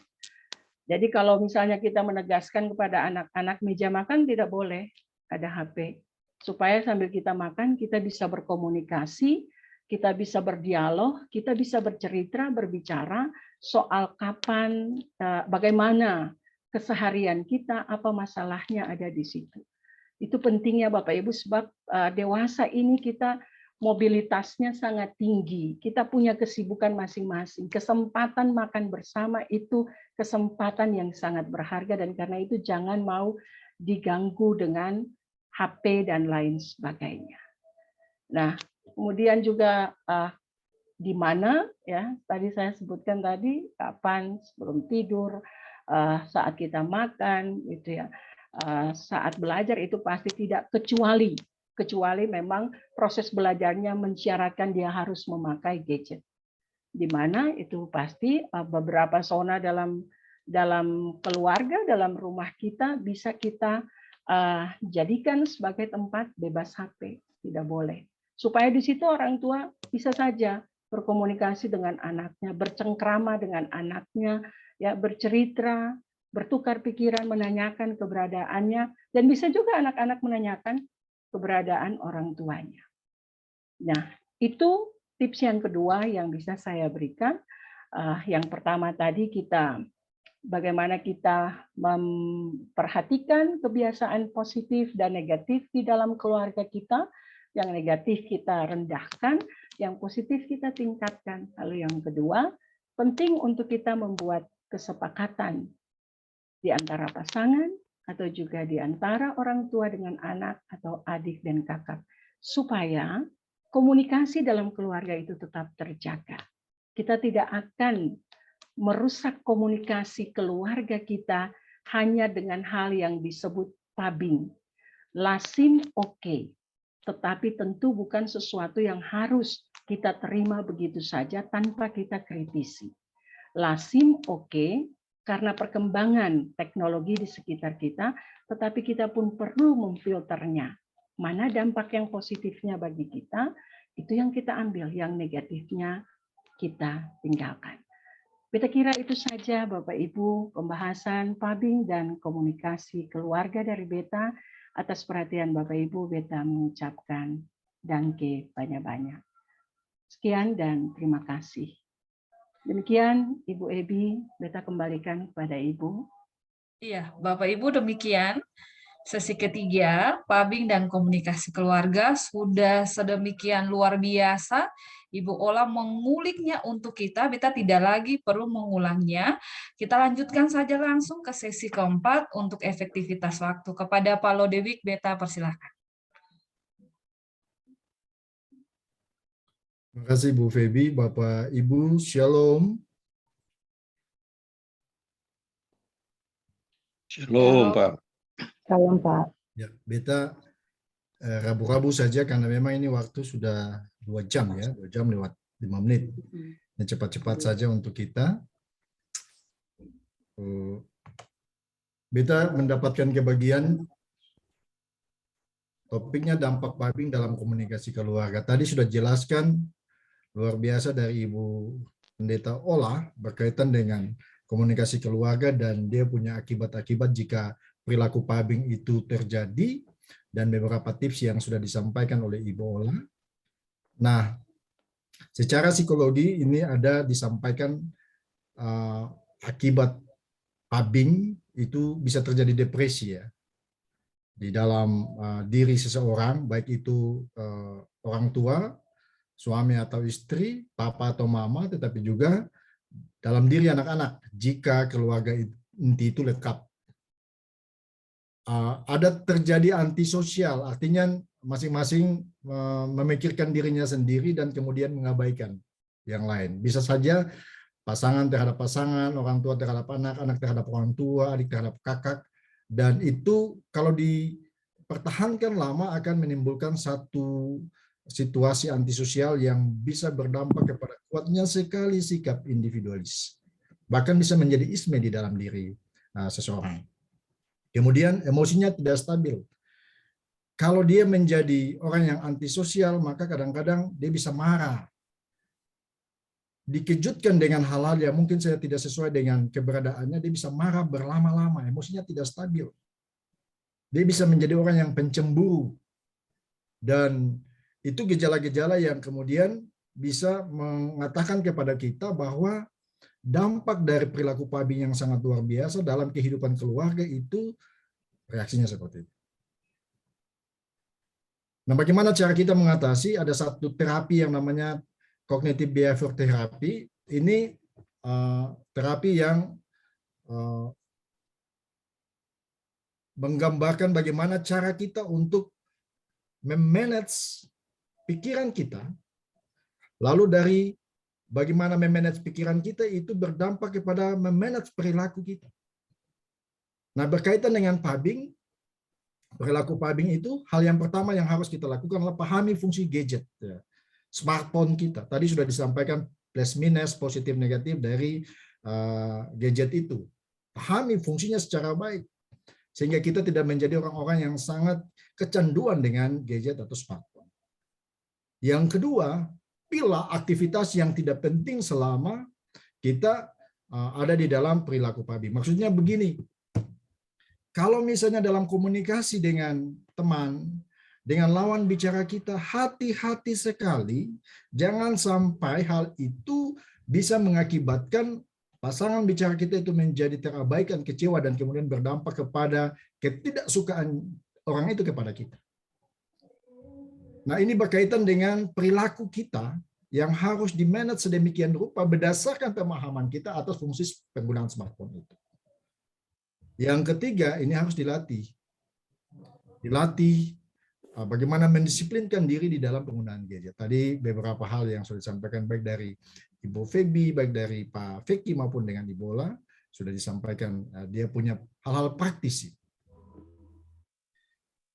Nah, yang berikut Beta cuma mau menyampaikan beberapa tips saja untuk tidak pubbing saat kita berada bersama dengan teman atau dengan keluarga atau dengan sahabat ataupun dalam satu komunitas yang besar. Yang pertama, Beta menyarankan untuk tahan diri untuk tidak update. Ini banyak sekali penelitian yang mengungkapkan ya secara psikologi, orang-orang yang suka update status ketika berpergian, ketika dia sendiri tidak ada soal. Tetapi saat dia bersama, update status itu mengakibatkan ada notifikasi, pesan yang masuk, dan kemudian kita harus bisa merespons dengan membalas. Kalau sendiri tidak ada soal, tetapi kalau dia bersama, itu soalnya. Seakan-akan orang yang bersama dengan dia itu merasa terabaikan. Apalagi di dalam satu. Yang kedua adalah kumpulkan smartphone kita saat berkumpul. Nah, tadi sudah disampaikan Ibu Ola. Harus ada kesepakatan-kesepakatan yang dibangun. Terutama di dalam keluarga. Di meja makan misalnya. Itu harus disepakati secara bersama. Atau saat mau beristirahat misalnya jam 10 atau jam 11, sudah harus dikumpulkan. Ada satu keluarga di jemaat kita mengatakan begini, Pak, kalau sudah jam 10, beta sudah bilang para beta penganak dua, bawa gadget atau bawa smartphone, itu bawa handphone di papa dan mama pun kamar. Itu bagian dari cara keluarga ini memanage, ya, melatih atau menyepakati hal-hal yang penting bagi kepentingan anak-anak itu tidak candu, ya, tidak terlalu terobsesi dengan smartphone dan kemudian bisa mengakibatkan mereka menjadi orang-orang yang kecanduan begitu. Ini sesuatu yang sangat baik dan bisa saja keluarga-keluarga lain punya cara mengatur sedemikian rupa sehingga komunikasi dalam keluarga, bahkan juga orang-orang di dalam keluarga itu tetap berada pada satu situasi komunikasi yang baik. Yang berikut adalah melakukan kegiatan-kegiatan bersama. Misalnya kita punya hal yang terjadi di gereja adalah binakan. Itu baik sekali. Dan kalau itu diatur sedemikian rupa, misalnya saat malam minggu atau saat Senin subuh, ataupun setiap pagi, setiap subuh, itu jauh lebih baik. Sebagai bagian dari wadah pembinaan keluarga, tetapi juga Ibu Bapak bisa menguatkan, kita bisa menguatkan kebersamaan dan persekutuan di dalam keluarga. Itu artinya gadget juga sudah dikesampingkan beberapa waktu untuk kepentingan pembinaan keluarga atau kebersamaan dalam keluarga. Yang berikut, jadwalkan family time, waktu keluarga. Ini penting sekali. Apalagi kita di Wayame, ya, aktivitas-aktivitas, kesibukan-kesibukan yang sangat luar biasa bisa saja membuat orang bosan dengan dirinya ataupun juga dengan situasi yang ada dalam rumah. Karena itu paling tidak ada jadwal-jadwal keluarga yang dilakukan, misalnya nyantai di pantai Natsepa gitu, ya, atau di Namalato, atau melakukan traveling kemana gitu. Ini bagian dari cara kita untuk membuat ritme perjalanan atau aktivitas keluarga keluar dari situasi-situasi yang membosankan. Yang berikut, tetapkan rutinitas keluarga yang misalnya setiap Sabtu ada bakti rumah, dan semua terlibat di dalam kegiatan-kegiatan yang sifat rutin seperti itu. Makan bersama ini menjadi penting, baik di rumah tetapi juga saat kalau kita punya berkat berkelebihan, silakan di rumah makan atau di resto sebagai bagian dari cara kita memperkuat komunikasi di dalam keluarga, tetapi juga ingin menurunkan penggunaan gadget yang dilakukan secara berlebihan di tengah-tengah kehidupan keluarga. Yang berikut, tetapkan aturan yang berlaku dalam keluarga. Ini sekali lagi butuh komunikasi dan kesepakatan yang kuat. Tadi Bola sudah bilang, kapan boleh menggunakan, di mana boleh, dan bagaimana. Ini butuh semacam pengenalan diri, tetapi juga pengenalan lingkungan keluarga, dan masing-masing keluarga punya cara untuk kemudian bisa membawa pada kesepakatan-kesepakatan yang dilakukan supaya baik papa, mama, orang tua, anak, adik berkakak bisa terlibat dalam melaksanakan aturan-aturan yang disepakati dalam keluarga, terutama sekali lagi dengan penggunaan gadget supaya komunikasi keluarga tetap berjalan. Itu yang beta sampaikan kepada Ibu Bapak, lalu yang terakhir, beranikan diri kita untuk tidak melakukan padu. Terima kasih, Tuhan memberkati. Demikian Ibu Ola dan Ibu Bapak sekalian. Shalom. Shalom. Demikian Bapak Ibu, sesi terakhir yang telah disampaikan oleh Pak Odi. Ada dari Bapak Ibu yang kemudian mau bertanya kepada 4 pembahas ini terkait dengan pubbing, komunikasi sosial, bahkan komunikasi di dalam keluarga.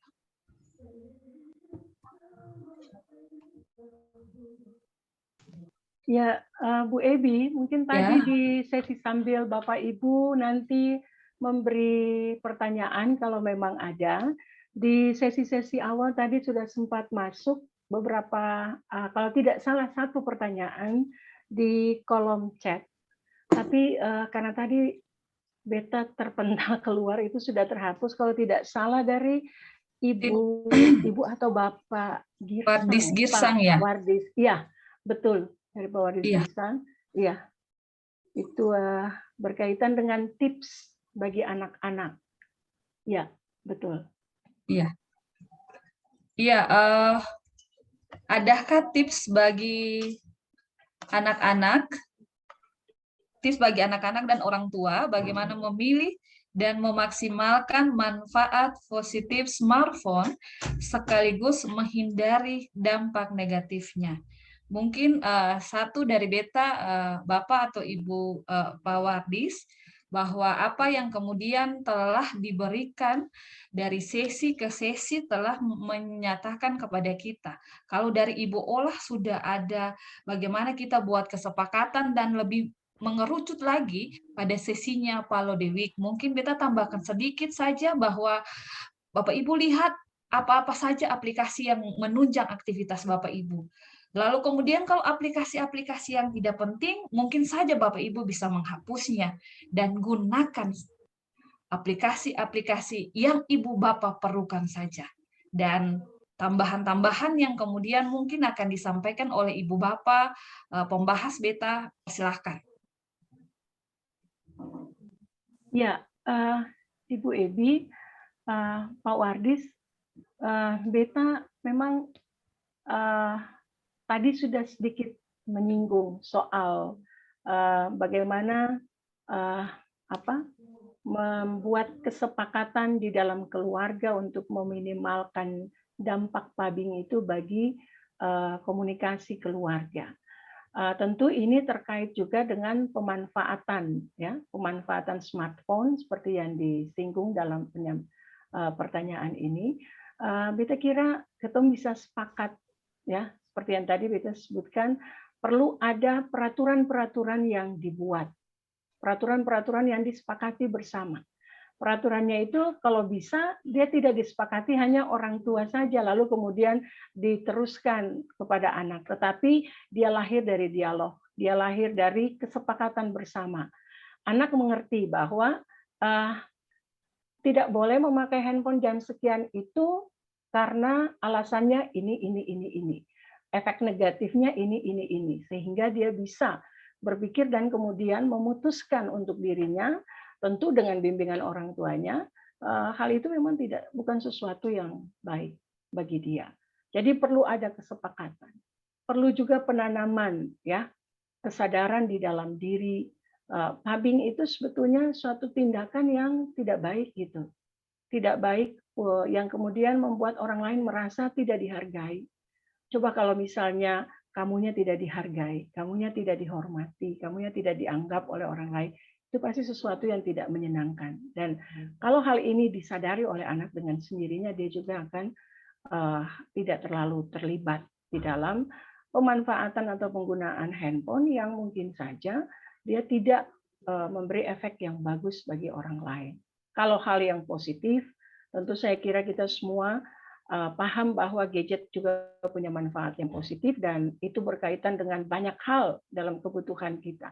Pendidikan, perkuliahan, pekerjaan, bahkan urusan hidup kita sehari-hari juga sekurang-kurangnya kita juga sangat membutuhkan itu.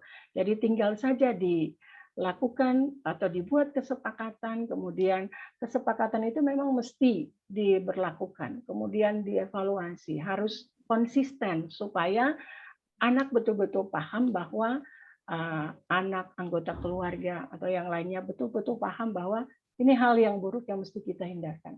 Sesuatu yang dibiasakan itu akan menjadi nilai, menjadi sesuatu yang betul-betul mengendap di dalam diri kita. Kira dari Beta gitu saja Ibu. Ada tambahan satu lagi Bapak Ibu dari Pak Wardis.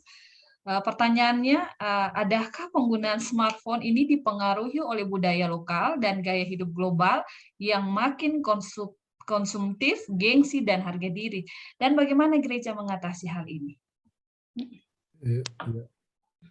Bu Febi, Beta tambah sedikit. Memang kalau kita berpikir situasi sekarang dan secara nyata, kita pasti bilang agak susah sebab semua sudah terbiasa ya, secara khusus anak-anak kita sudah dikasih smartphone oleh kita sebagai orang tua dan mereka terlibat dengan, apalagi kalau tidak diawasi ya. Itu sesuatu yang menurut kita miris sekali. Tetapi bukan tidak mungkin, kita masih punya waktu. Kita punya wadah di gereja ya, yang sangat luar biasa dalam perenungan secara pribadi sebagai seorang pendeta. Mengapa kita tidak menjadikan gereja, apalagi SMTP itu sebagai tempat di mana anak-anak kita itu bertumbuh, dan muatan-muatan binaan, muatan-muatan pendidikan yang selalu diarahkan oleh gereja melalui para pengasuh, melalui para pendeta itu dikasih kuat sedemikian rupa sehingga anak-anak merasa bahwa di gereja itu mereka menjadi orang-orang yang sangat dihargai, di gereja itu mereka menjadi orang-orang atau anak-anak yang sangat dipedulikan gitu, termasuk juga dengan cara-cara mereka memanfaatkan atau menggunakan smartphone. Ini bukan berarti bahwa kita mengesampingkan keluarga ya. Wadah SMTP ini harus dimaksimalkan. Sekali lagi harus dimaksimalkan. Bagi saya seperti itu, sehingga apapun yang datang dari luar, mau pengaruh global, karena memang ini hebatnya sekali dia interupsi masuk ke dalam zona keluarga kita, di dalam gereja, kita bisa memfilter atau menyaringnya dengan pembinaan-pembinaan yang kita lakukan secara terus-menerus. Dan oleh sebab itu memang orang tua juga harus secara sungguh-sungguh mendorong anak-anak untuk hadir, apalagi di jam-jam yang namanya sekolah minggu itu, tunas pekan minggu itu. Gereja bertanggung jawab terhadap pertumbuhan, terhadap perkembangan anak-anak kita. Dan orang tua tidak bisa mengabaikan itu, harus menjadi tanggung jawab gereja. Tidak, harus ada di dalam kerjasama, komunikasi satu dengan yang lain. Secara materi tadi Beta sudah sampaikan bahwa butuh waktu keluarga, butuh kesepakatan kegiatan rutin keluarga. Itu cara ya, itu cara kita. Dan harus bisa memastikan kepada diri kita, apalagi yang bepergian ya, itu cuma tips saja. Tapi tergantung kita yang mengambil keputusan, apakah mau update atau tidak. Kalau sendiri, tadi saya bilang, kalau sendiri tidak ada soal. Tapi kalau sementara bersama itu diupdate, nah kita akan terganggu. Nah, selama kita kasih biar, notifikasi masuk kita kasih biar, ya orang ini sombong, dikasih apa ya, pesan, kenapa tidak balas-balas? Padahal kita punya satu pikiran, kita ada sementara komunikasi atau bersama dengan pihak yang lain atau orang lain. Dan karena itu tipsnya, kalau boleh, kalau sendiri tidak soal, tapi kalau bersama ya jangan. Pak Wardis dan Kebanya, kita tetap ada di dalam semangat untuk melakukan pembinaan. Kita ada dalam semangat untuk melihat situasi-situasi yang muncul belakangan ini terkait dengan penggunaan smartphone yang berdampak kepada anak kita. Dan sekali lagi, komunikasi keluarga itu menjadi penting, komunikasi dalam masyarakat itu menjadi penting, dalam gereja itu menjadi penting, dan karena itu kalau bisa lah kita meminimalisir perilaku-perilaku seperti ini. Memang kita sudah terbiasa rapat-rapat juga masing-masing dengan, kadang-kadang yang bicara di muka, ini sih menghargai kita. Gitu. Ya. Terima kasih. Iya. Terima kasih Pak, Ibu. Demikian Pak Wadi, semoga bisa puas terhadap jawaban yang diberikan. Satu pertanyaan terakhir dari Pak Roni Siwabesi. Bapak Ibu, ada tips kasih untuk orang tua supaya tidak memberikan smartphone bagi anak usia dini yang justru merangsang perilaku pubbing sejak dini? Pak Jovik atau Ibu Yola yang bisa menjawabnya. Baik, terima kasih Bapak Roni dan Kebanya. Pertanyaan ini sesungguhnya juga menjadi pertanyaan para ketua masing-masing, termasuk Beta. Beta kira satu sikap yang harus ketong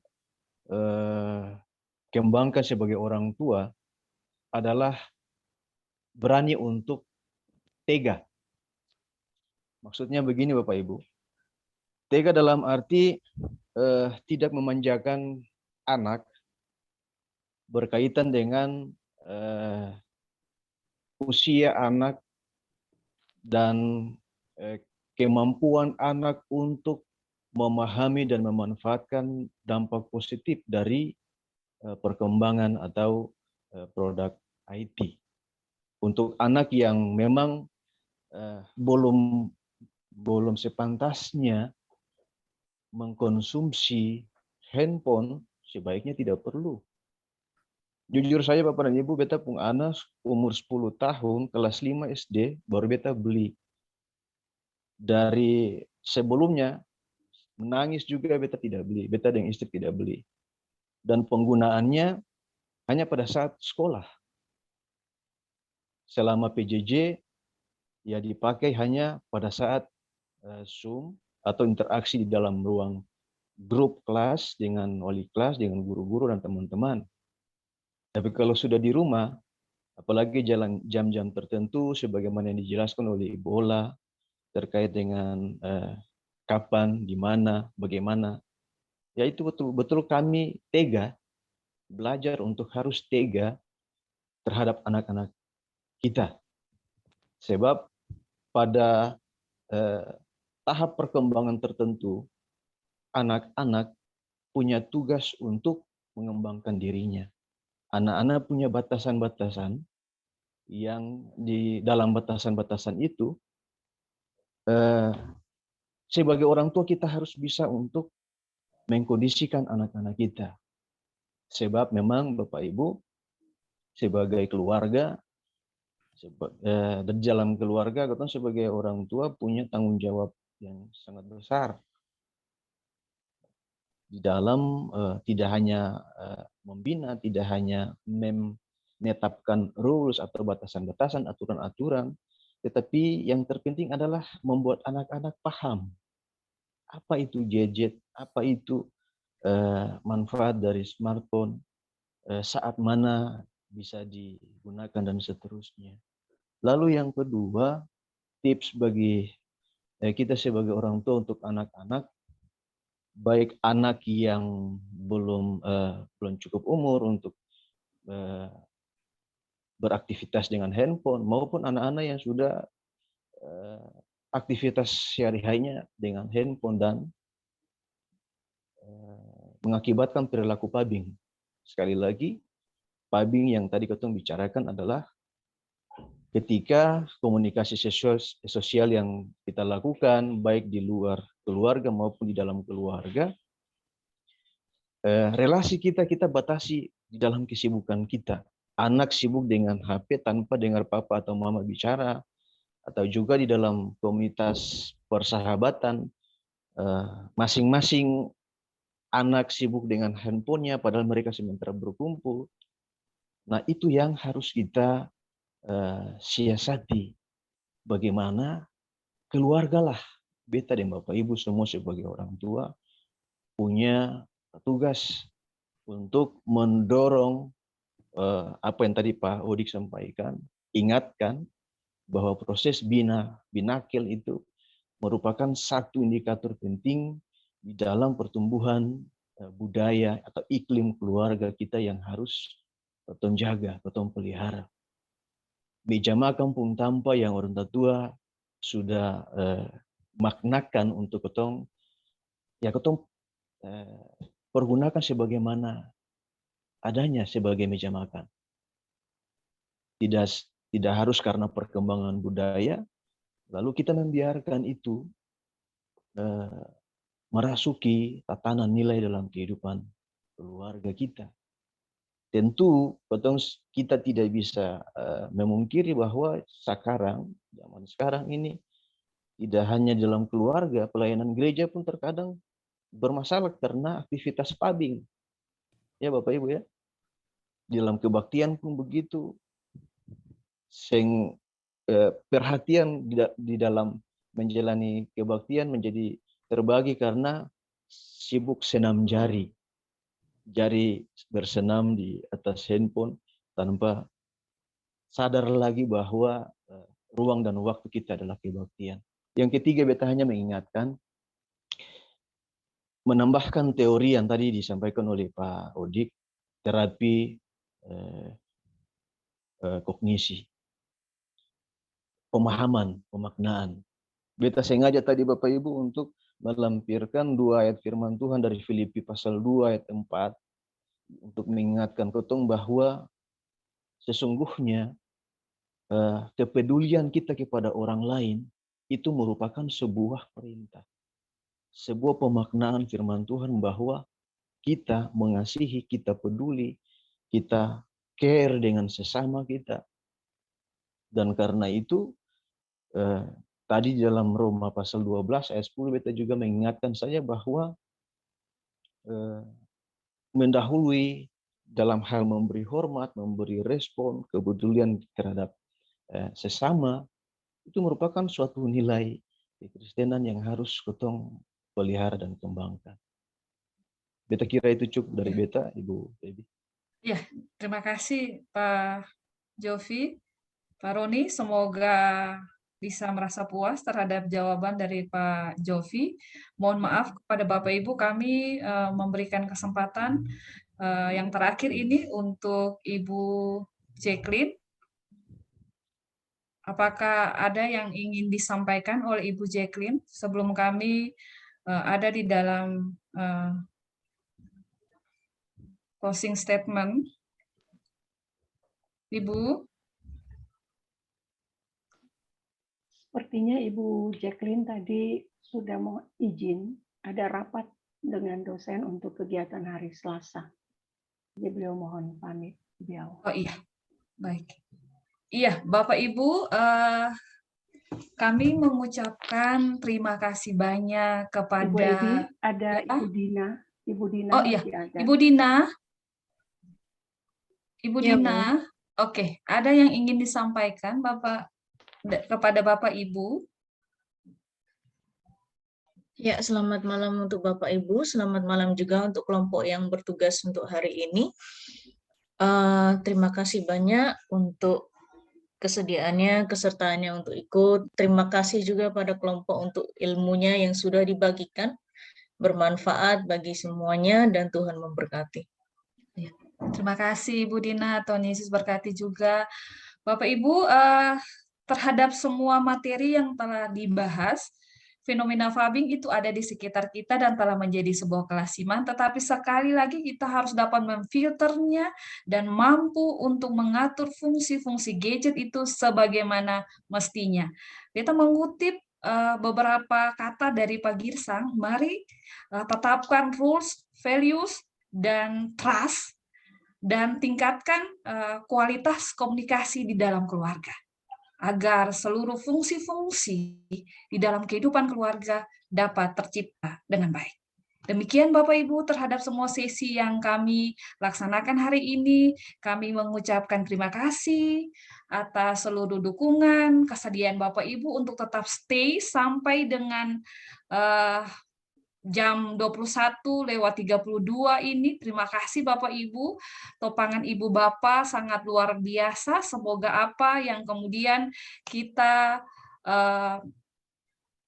jalani secara bersama di dalam seluruh proses ini menjadi berkat untuk kita semua bersama dengan keluarga. Mungkin Bapak Ibu bisa menyalakan kamera, on cam-nya, Bapak Ibu, supaya kemudian kita ada sesi fotonya, boleh on cam. Semuanya sudah on cam. Kami meminta kesediaan Ibu Bapak untuk on cam, supaya ada sesi foto untuk sesi psikoedukasi bersama dengan seluruh perangkat majelis jemaat GPM Wayame dan jemaat Wayame. Semuanya sudah on cam. Pak Pendeta Jovi, mohon bisa foto. Ibu Ebi, ini Ibu Ola juga. Beta. Pak Odik sudah Bapak Odik.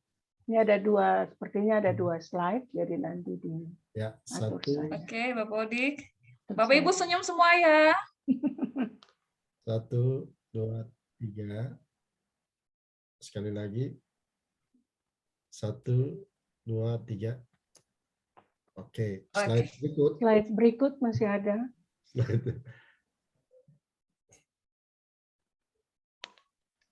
Masih senyum Bapak Ibu? 1, 2, 3 katakan cheese. Cheese. Kasih senyum terbaik Pak Waka. Salam dari Ambon untuk Bandung. Terima kasih Pak Roni. Sukses Bapak Ibu. Oke, Pak Girsang, terima kasih. Bapak Ibu jangan keluar dulu, kita akhiri seluruh sesi ini dengan doa. Tadi awal kita sudah mulai dengan doa, kita akhiri juga dengan doa. Mari Bapak Ibu, Ibu Ebi, ya. Ibu Ebi, mohon maaf kita ingatkan saja, disampaikan untuk Bapak Ibu anak-anak, link soal evaluasi itu kiranya diisi. Iya. Sudah di kolom chat sudah didukung oleh Majelis Jemaat dari Wayame. Terima kasih Bapak Ibu, luar biasa sekali dukungannya. Tuhan memberkati. Demikian Bapak Ibu, Katon tutup sesi ini dengan doa. Kita berdoa.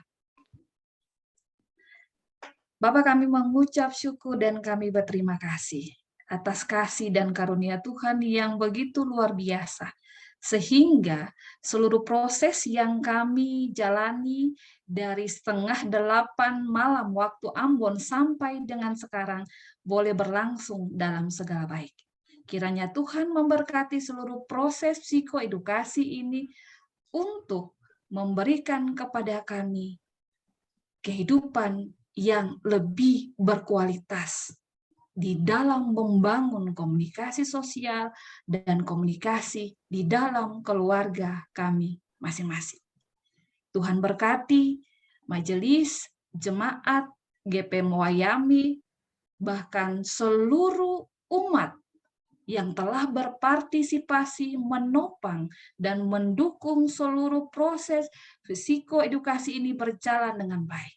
Tuhan Yesus, Engkau memberkati. Kami akan menutup seluruh perjumpaan di dalam Zoom meeting ini yang memberikan kepada kami pemaknaan yang sangat positif atas kasih dan kemurahan Tuhan ini.